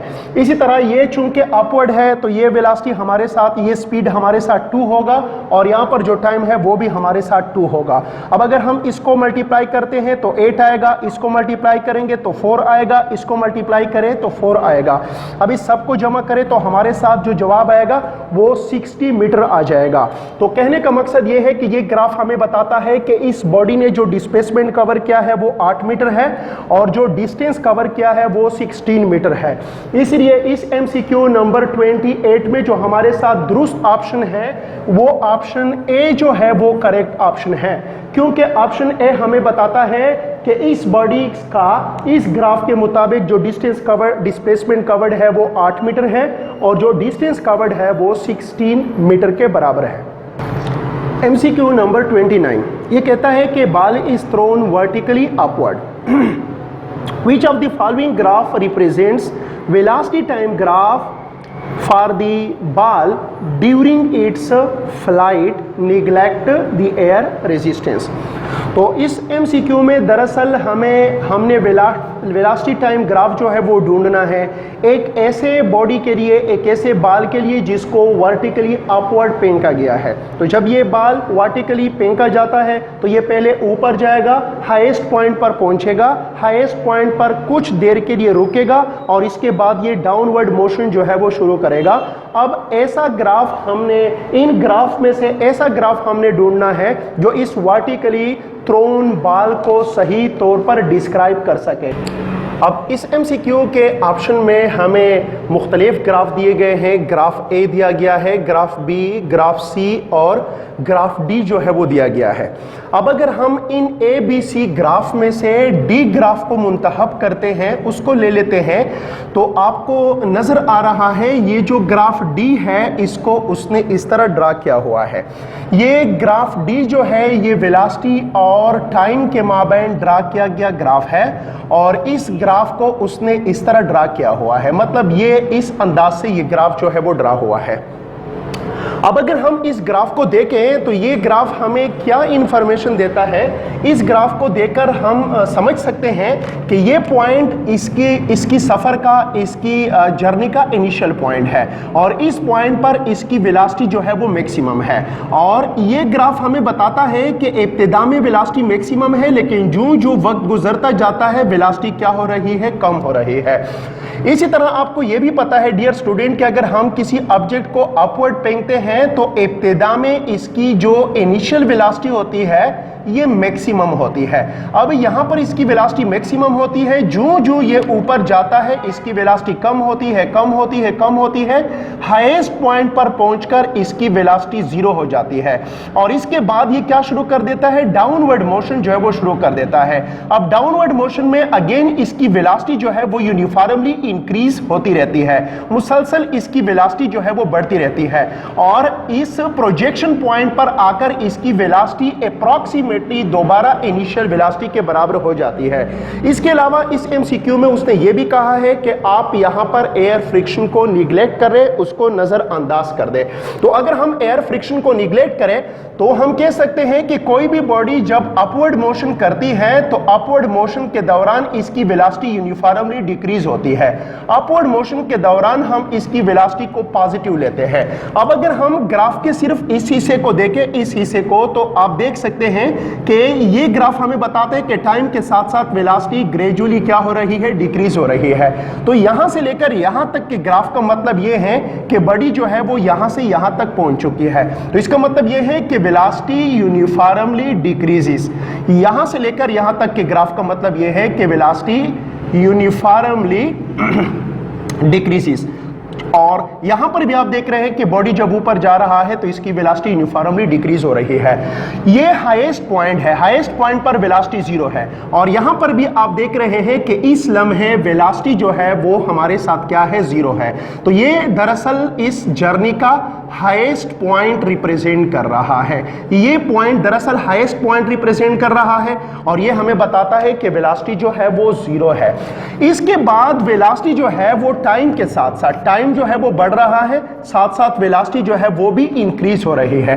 आप देख सकते हैं कि इस पॉइंट के बाद जब आप इधर चलते हो तो वेलोसिटी जो है उसमें भी क्या हो रहा है, इजाफा हो रहा है। यहां पर पहुंचकर वेलोसिटी जो है वो अगेन हमारे साथ मैक्सिमम हुई है। लेकिन ये वेलोसिटी यहां के बाद की जो वेलोसिटी है वो नेगेटिव वेलोसिटी है। नेगेटिव वेलोसिटी का मतलब यह है कि हाईएस्ट पॉइंट के बाद जिस्म जो है वो डाउनवर्ड आना शुरू कर देता है। अब अगर अपवर्ड मोशन के दौरान आप वेलोसिटी को पॉजिटिव लेते हो तो डाउनवर्ड मोशन के दौरान हम वेलोसिटी को नेगेटिव लेते हैं। चूंकि डाउनवर्ड मोशन के दौरान वेलोसिटी नेगेटिव होती है, डाउनवर्ड होती है और यूनिफॉर्मली इंक्रीज होती है।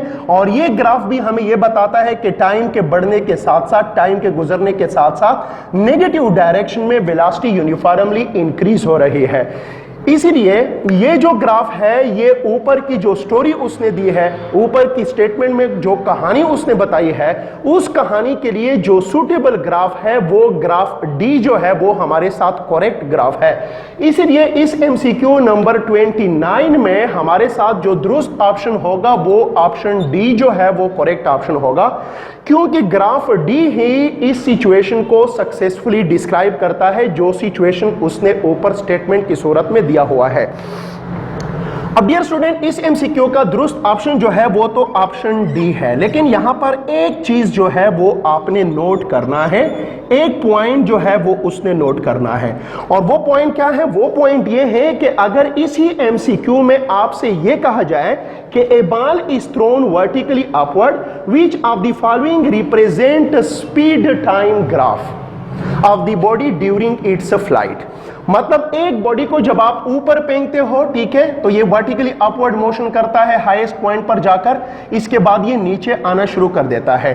अब इसी बॉडी के लिए जिसको आपने वर्टिकली अपवर्ड फेंका हुआ है, इसके लिए स्पीड टाइम ग्राफ जो है वो किस तरह ड्रा किया जाएगा? Speed time graph. इससे पहले हमने वेलोसिटी टाइम ग्राफ को ढूंढा। इस बॉडी के लिए हमने वेलोसिटी टाइम ग्राफ को ढूंढा जो कि ये है और ये ऑप्शन डी है। लेकिन अगर वो स्पीड टाइम ग्राफ मांगे तो स्पीड टाइम ग्राफ जो है वो किस तरह ड्रा किया जाएगा, वो हम किस तरह ड्रा कर सकते हैं?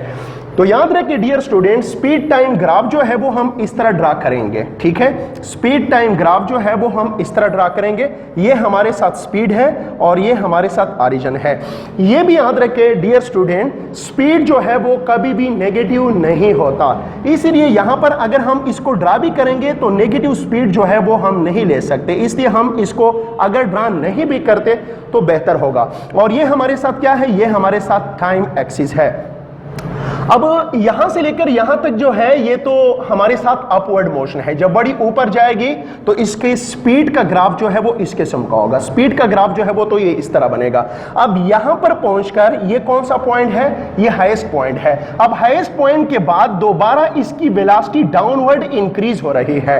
अब अगर वेलोसिटी है तो फिर तो हम नीचे बनाएंगे क्योंकि वेलोसिटी हमारे साथ नेगेटिव हो सकती है, लेकिन अब इसका डाउनवर्ड स्पीड जो है वो इंक्रीज हो रहा है। इस लम्हे के बाद इतने टाइम में तो ये हाईएस्ट पॉइंट पर पहुंच जाता है। इसके बाद ये डाउनवर्ड मोशन करता है, लेकिन डाउनवर्ड मोशन के दौरान इसकी स्पीड अगेन बढ़ रहा है।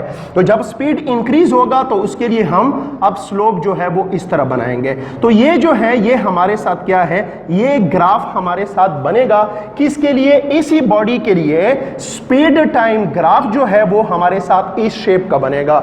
और इस सूरत में हमारे साथ जो दुरुस्त ऑप्शन होगा वो ऑप्शन ए जो है वो करेक्ट ऑप्शन होगा।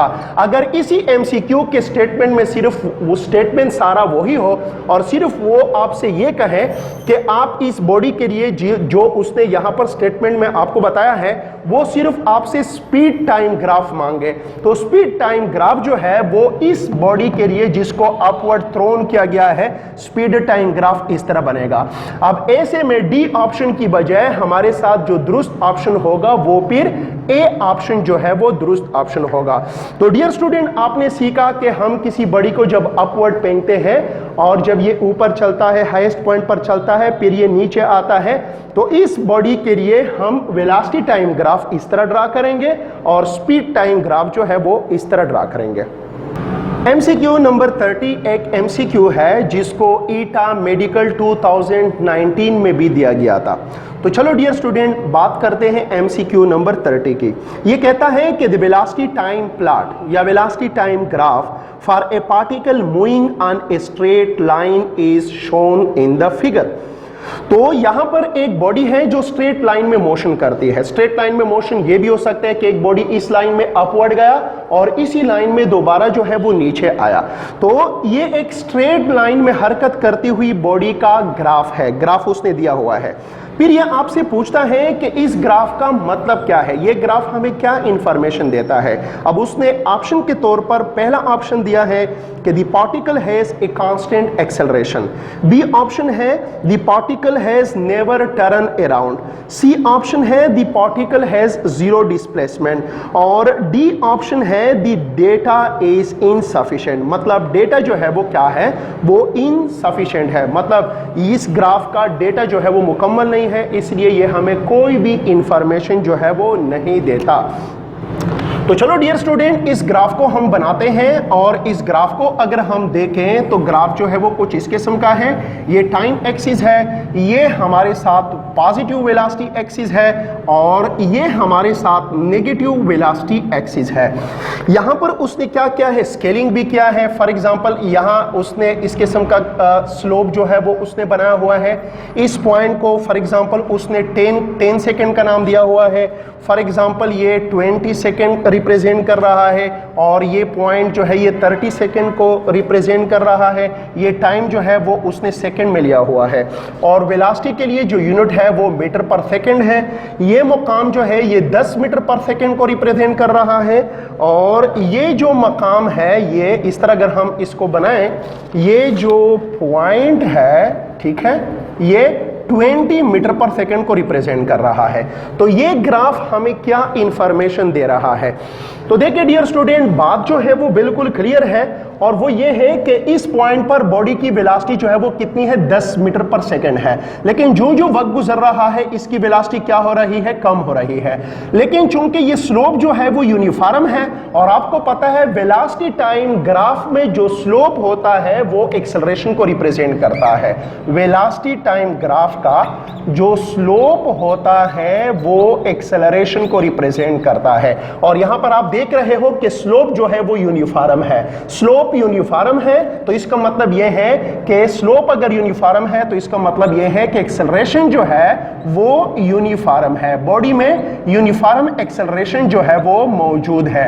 ये कहां तक बात हुई, ये यहां से यहां तक बात हुई।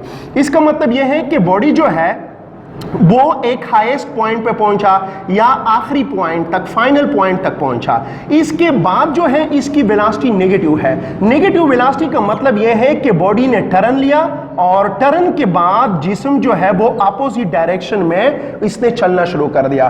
फॉर एग्जांपल एक बॉडी यहां से यहां तक चला गया, ठीक है, और इस दौरान इसकी वेलोसिटी जो है वो क्या हो रही है, डिक्रीज हो रही है। यहां से यहां तक चलते हुए इसकी वेलोसिटी डिक्रीज हो रही है। यहां पर वेलोसिटी मैक्सिमम है, यहां पर पहुंचकर इसकी वेलोसिटी जो है वो बिल्कुल जीरो हो गई।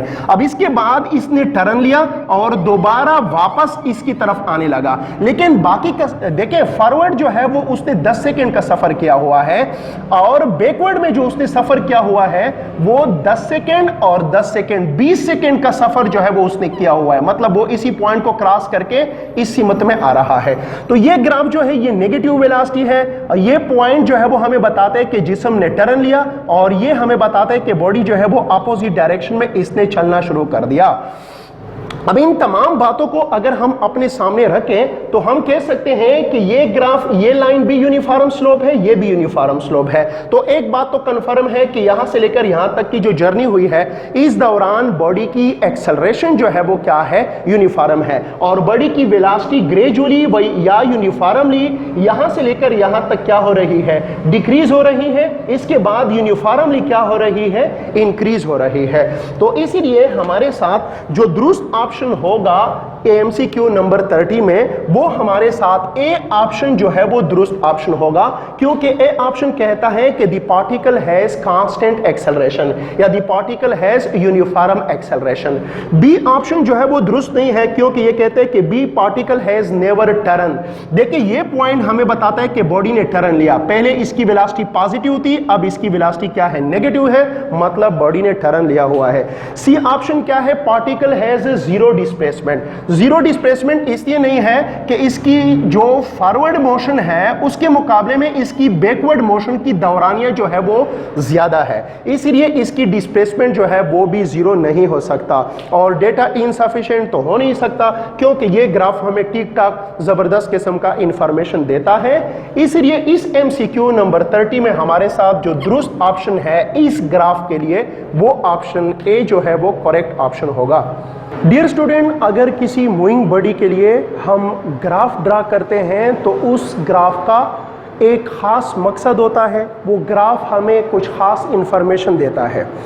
ये भी याद रखिए डियर स्टूडेंट, किसी मूविंग बॉडी के लिए जो ग्राफ बनता है उसका पैटर्न डिफरेंट हो सकता है। एक बॉडी के लिए डिस्प्लेसमेंट टाइम ग्राफ कुछ और हो सकता है, दूसरे बॉडी के लिए डिस्प्लेसमेंट टाइम ग्राफ जो है वो कुछ और होता है।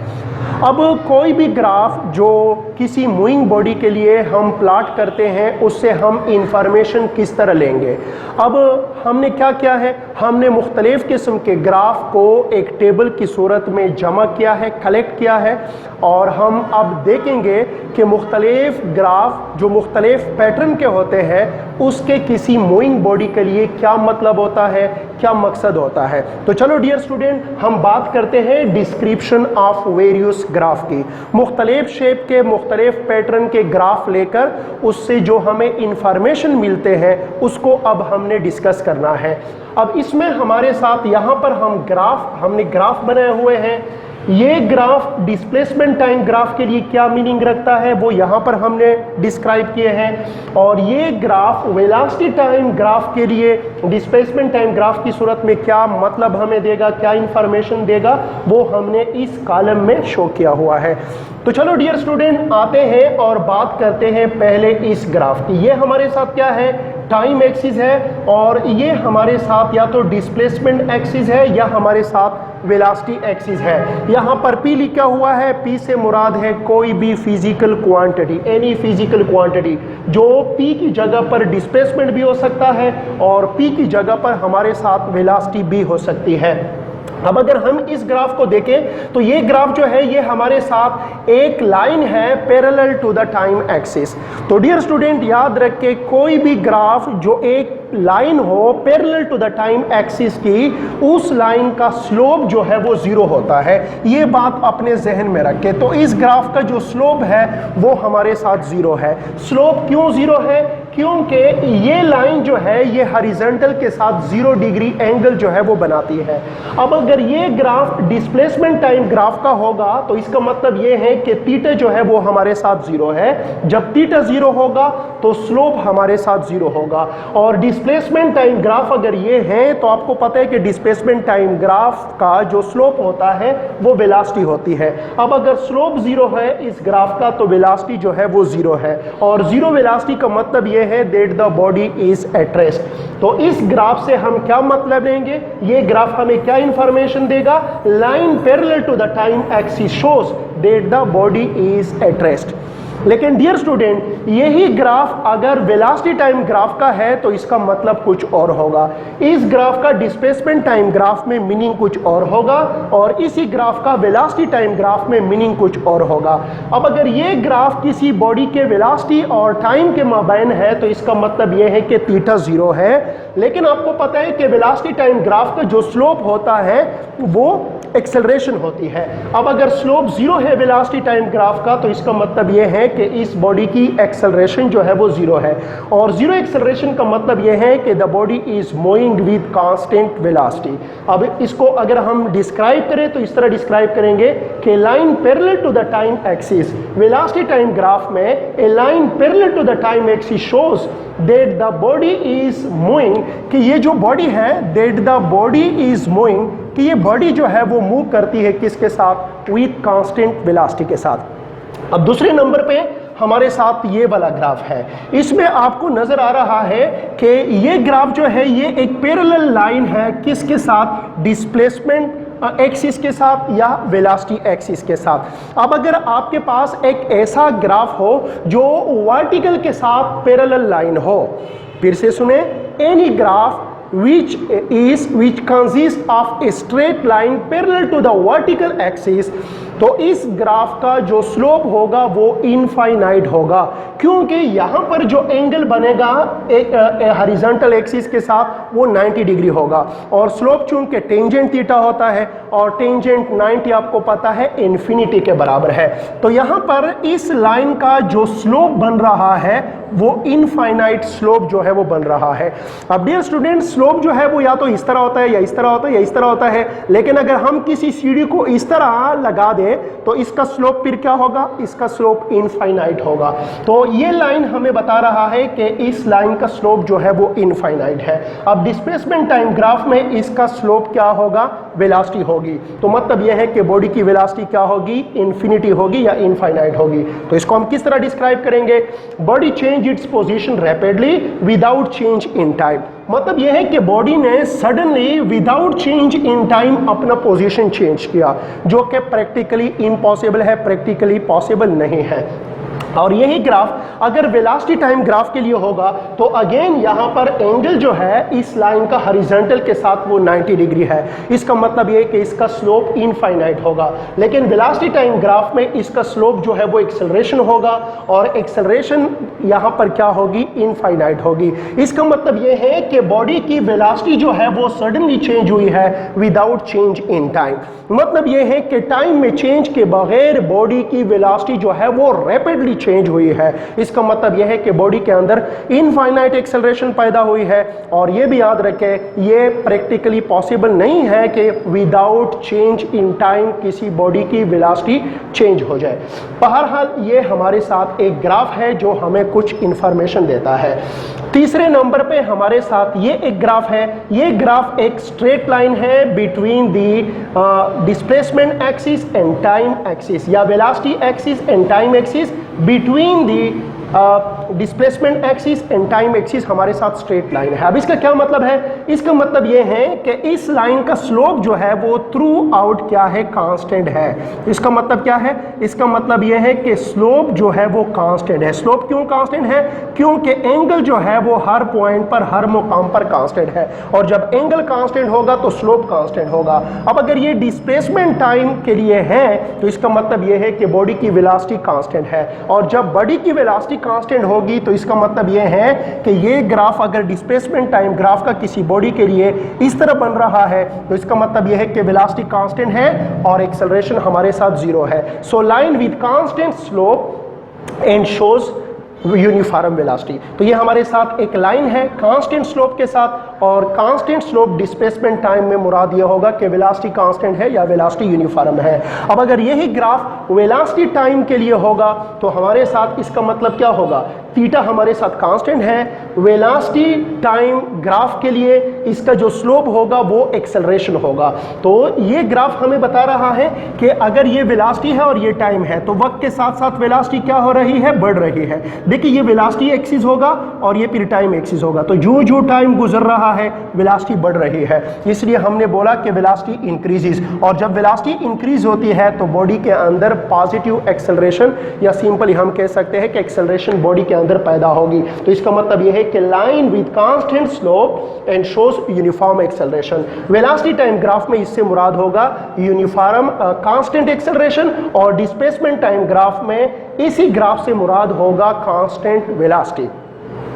अब आते हैं ग्राफ नंबर 4 की तरफ। तो ग्राफ जो है, ये ग्राफ जो है ये हमारे साथ एक कर्व्ड लाइन है और ये बेंड हुआ है टुवर्ड्स दी वर्टिकल एक्सिस। देखिए ये एक कर्व्ड लाइन है और इस कर्व्ड लाइन की बेंडिंग जो है वो एलॉन्ग दी वर्टिकल एक्सिस है।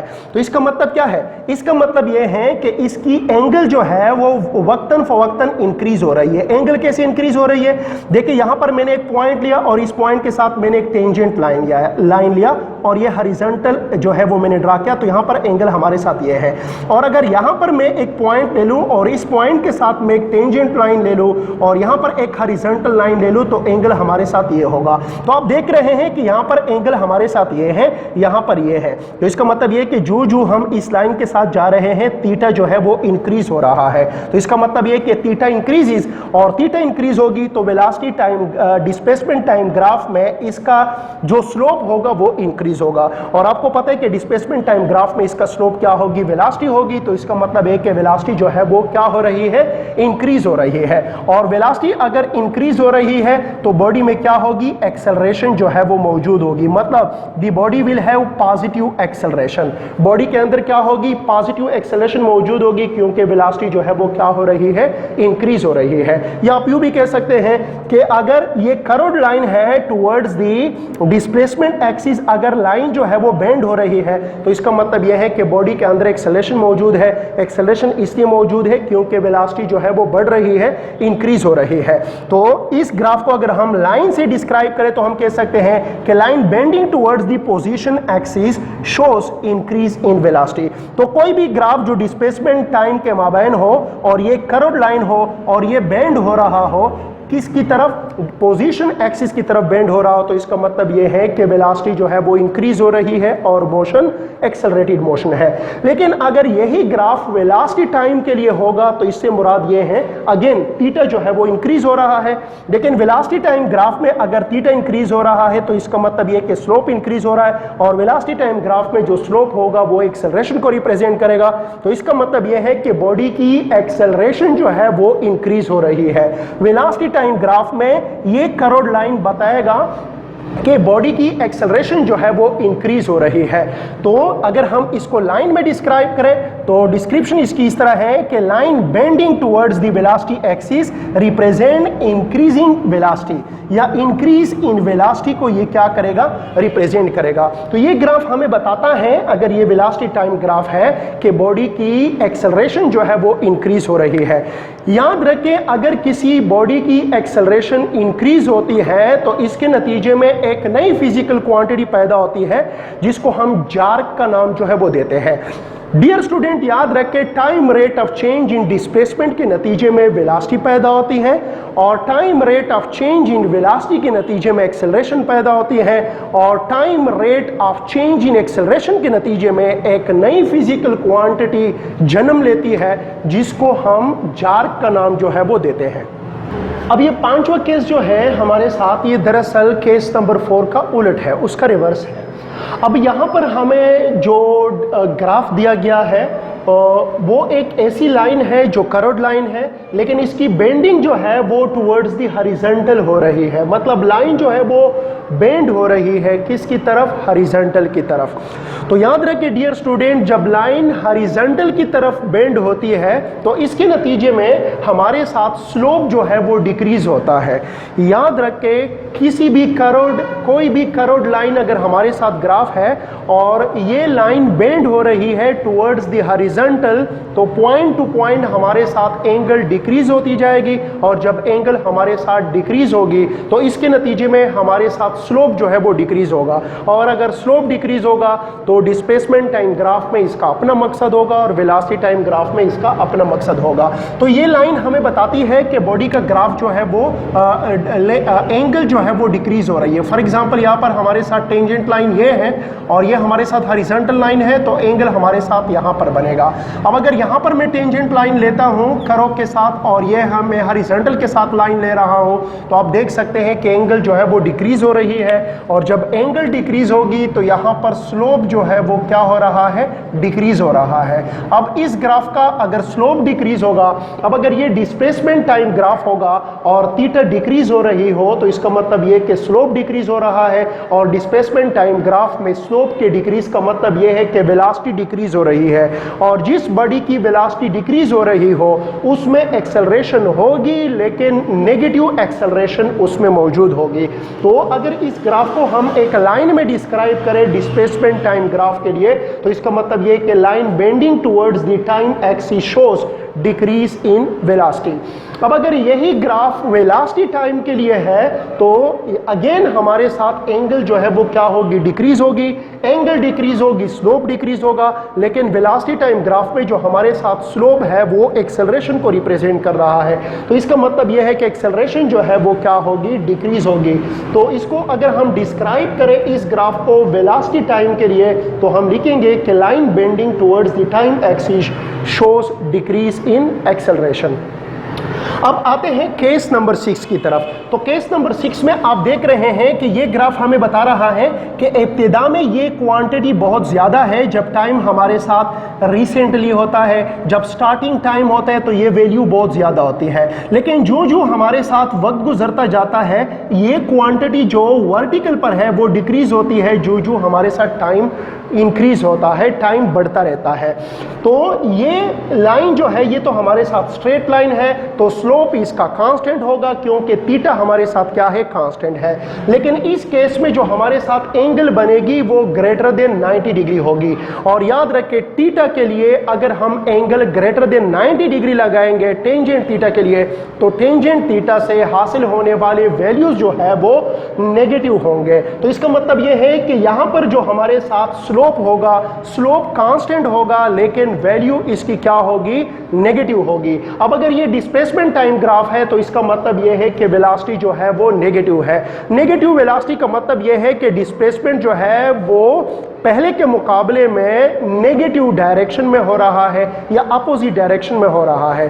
डियर स्टूडेंट, अगर इस वेलोसिटी को मैं पॉजिटिव वेलोसिटी कहता हूं तो इस वेलोसिटी को मैं नेगेटिव वेलोसिटी कहूंगा, या अगर कोई चीज हमारी तरफ आ रहा है तो उसकी वेलोसिटी फॉर एग्जांपल पॉजिटिव है, अब अगर ये मुझको क्रॉस करके मुझसे दूर जा रहा है तो अब उसकी वेलोसिटी क्या होगी, नेगेटिव होगी। तो वेलोसिटी, ये ग्राफ जो है वो नेगेटिव वेलोसिटी को शो कर रहा है। Body returns to the far from a far point, मतलब यह है कि बॉडी जो है वो फार पॉइंट से आ रहा है, किस इसकी तरफ, रेफरेंस पॉइंट की तरफ आ रहा है, और ये हमें बता रहा है पहले बॉडी का रेफरेंस पॉइंट से डिस्प्लेसमेंट जो है वो बहुत ज्यादा है। तो ये बॉडी जो है वो दूर के डिस्प्लेसमेंट से, डिस्प्लेसमेंट इसका कम हो रहा है, कम हो रहा है, कम हो रहा है, लेकिन जो जो वक्त गुजर रहा है इसका मतलब यह है कि बॉडी जो है वो किसी दूर पॉइंट से रेफरेंस पॉइंट की तरफ पहुंच रही है। अब इसका जो नीट डिस्प्लेसमेंट होगा वो नेगेटिव होगा, इसलिए इसकी वेलोसिटी भी क्या होगी, नेगेटिव होगी। अच्छा, अब अगर ये ग्राफ हम वेलोसिटी टाइम के लिए लेंगे तो अगेन हमारे साथ एंगल जो है वो थीटा है। एंगल चूंकि कांस्टेंट है लेकिन ग्रेटर देन 90 है, और टेंजेंट को अगर हम कोई भी एंगल ग्रेटर देन 90 देते हैं तो टेंजेंट हमें नेगेटिव वैल्यू देता है। तो मतलब ये है कि इस ग्राफ का वेलोसिटी टाइम ग्राफ में भी स्लोप जो है वो नेगेटिव होगा, और वेलोसिटी टाइम ग्राफ में इससे मुराद क्या है, एक्सेलरेशन। तो एक्सेलरेशन हमारे साथ नेगेटिव होगी। मतलब नेगेटिव एक्सेलरेशन का मतलब मतलब यह है कि वेलोसिटी इज डिक्रीजिंग यूनिफॉर्मली, लेकिन यहां पर जो वेलोसिटी में डिक्रीज आएगा वो यूनिफॉर्म डिक्रीज आएगा।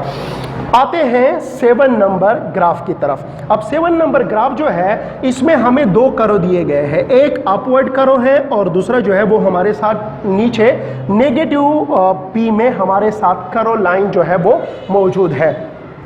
अब इस ग्राफ को अगर हम गौर से देखें तो इसका मतलब यह है, ये जगह डिस्प्लेसमेंट टाइम ग्राफ में ये मुकाम क्या शो करेगा, डिस्प्लेसमेंट शो करेगा, ठीक है।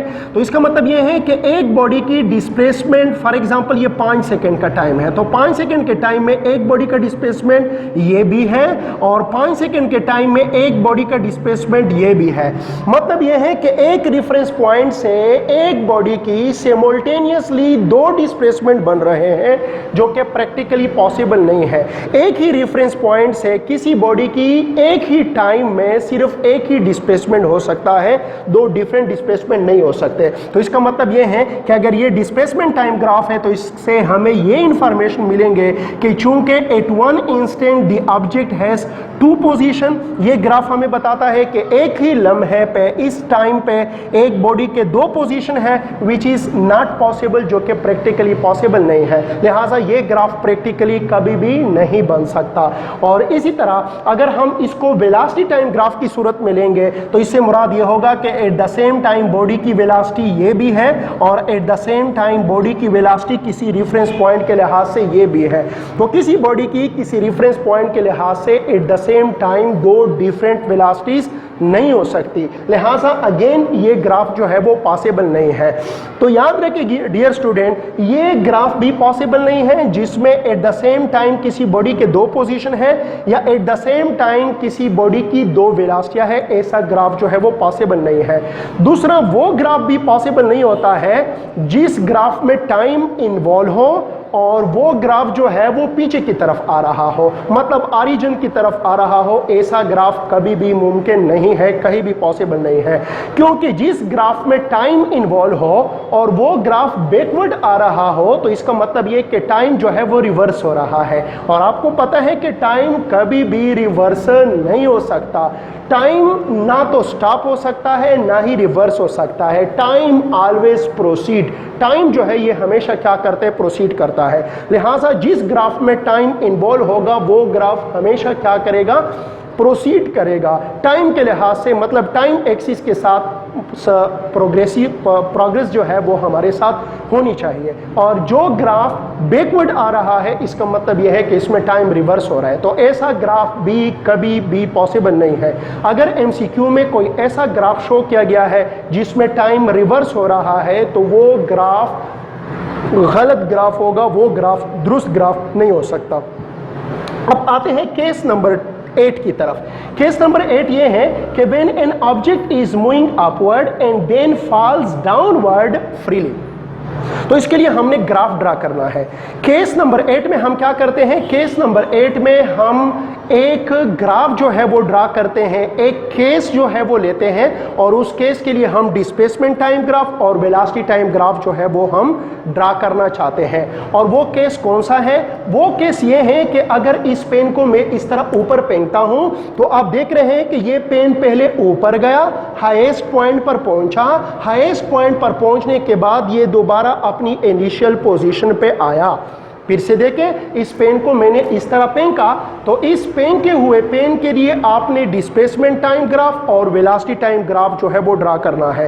एक ऐसा ग्राफ आपने, दो ऐसे ग्राफ जो है वो आपने ड्रा करने हैं जिसमें इस पेन का अपवर्ड मोशन भी इन्वॉल्व हो और डाउनवर्ड मोशन भी इन्वॉल्व हो, और ये दो ग्राफ डिस्प्लेसमेंट टाइम ग्राफ होंगे और वेलोसिटी टाइम ग्राफ होंगे। तो आप इस सिचुएशन को ग्राफ की सूरत में कैसे ड्रा करेंगे? तो चलो डियर स्टूडेंट, यहां पर मैंने इसको शो किया हुआ है।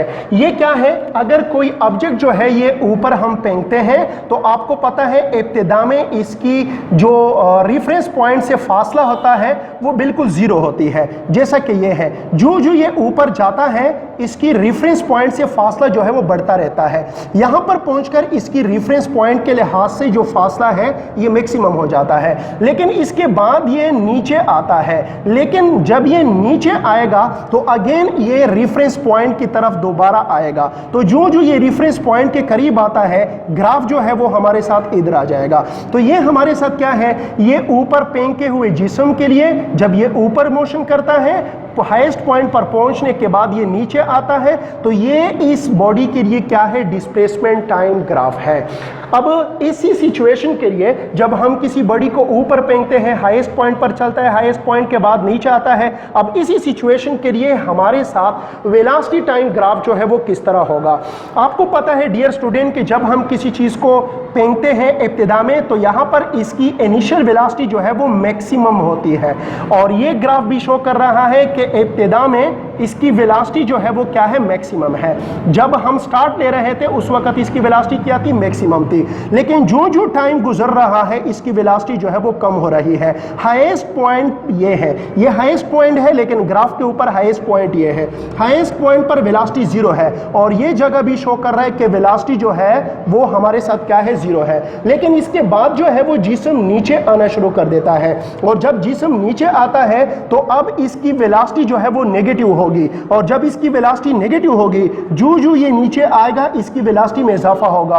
और ये हमें बता रहा है कि जो जो वक्त गुजर रहा है इसकी नेगेटिव वेलोसिटी में क्या हो रहा है, इजाफा हो रहा है। ये शो कर रहा है कि इसकी नेगेटिव वेलोसिटी जो है, जो जो वक्त गुजर रहा है, आप देख रहे हैं कि इसकी नेगेटिव वेलोसिटी में भी इजाफा हो रहा है। तो ये हमारे साथ ग्राफ है फ्रीली फॉलिंग बॉडी के लिए और वेलोसिटी टाइम ग्राफ, और ये हमारे साथ इस सिचुएशन के लिए डिस्प्लेसमेंट टाइम ग्राफ है। तो डियर स्टूडेंट, आज की वीडियो यहां तक। इसी चैप्टर के बाकी टॉपिक को डिस्कस करेंगे इंशाल्लाह नेक्स्ट वीडियो में। लेकिन इस वीडियो को खत्म करने से पहले मैं यहां स्क्रीन के ऊपर आपको कुछ एमसीक्यूज दे रहा हूं, उस एमसीक्यूज को आप सॉल्व करें। इस एमसीक्यूज को आप सॉल्व करें ताकि पता चले कि आपने इस डिस्कशन में से कितना सीखा। ये जो हमने डिस्कशन किया इस वीडियो में, इसमें से आपने कितना पिकअप किया। तो अभी स्क्रीन के ऊपर आपको कुछ एमसीक्यूज नजर आ रहे हैं, इस एमसीक्यूज को आप सॉल्व करें और इस एमसीक्यूज को आप सही तरह से हल करें। अगर इन एमसीक्यूज को आपने दुरुस्त तरीके से हल किया तो इसका मतलब यह है कि आपने जो लेक्चर है वो सही तरह से सीख लिया। वैसे अगर किसी को इस एमसीक्यू के दुरुस्त ऑप्शन को ढूंढने में कोई मसला है तो वो इसी वीडियो के पहले कमेंट में इसके दुरुस्त ऑप्शन को देख सकते हैं।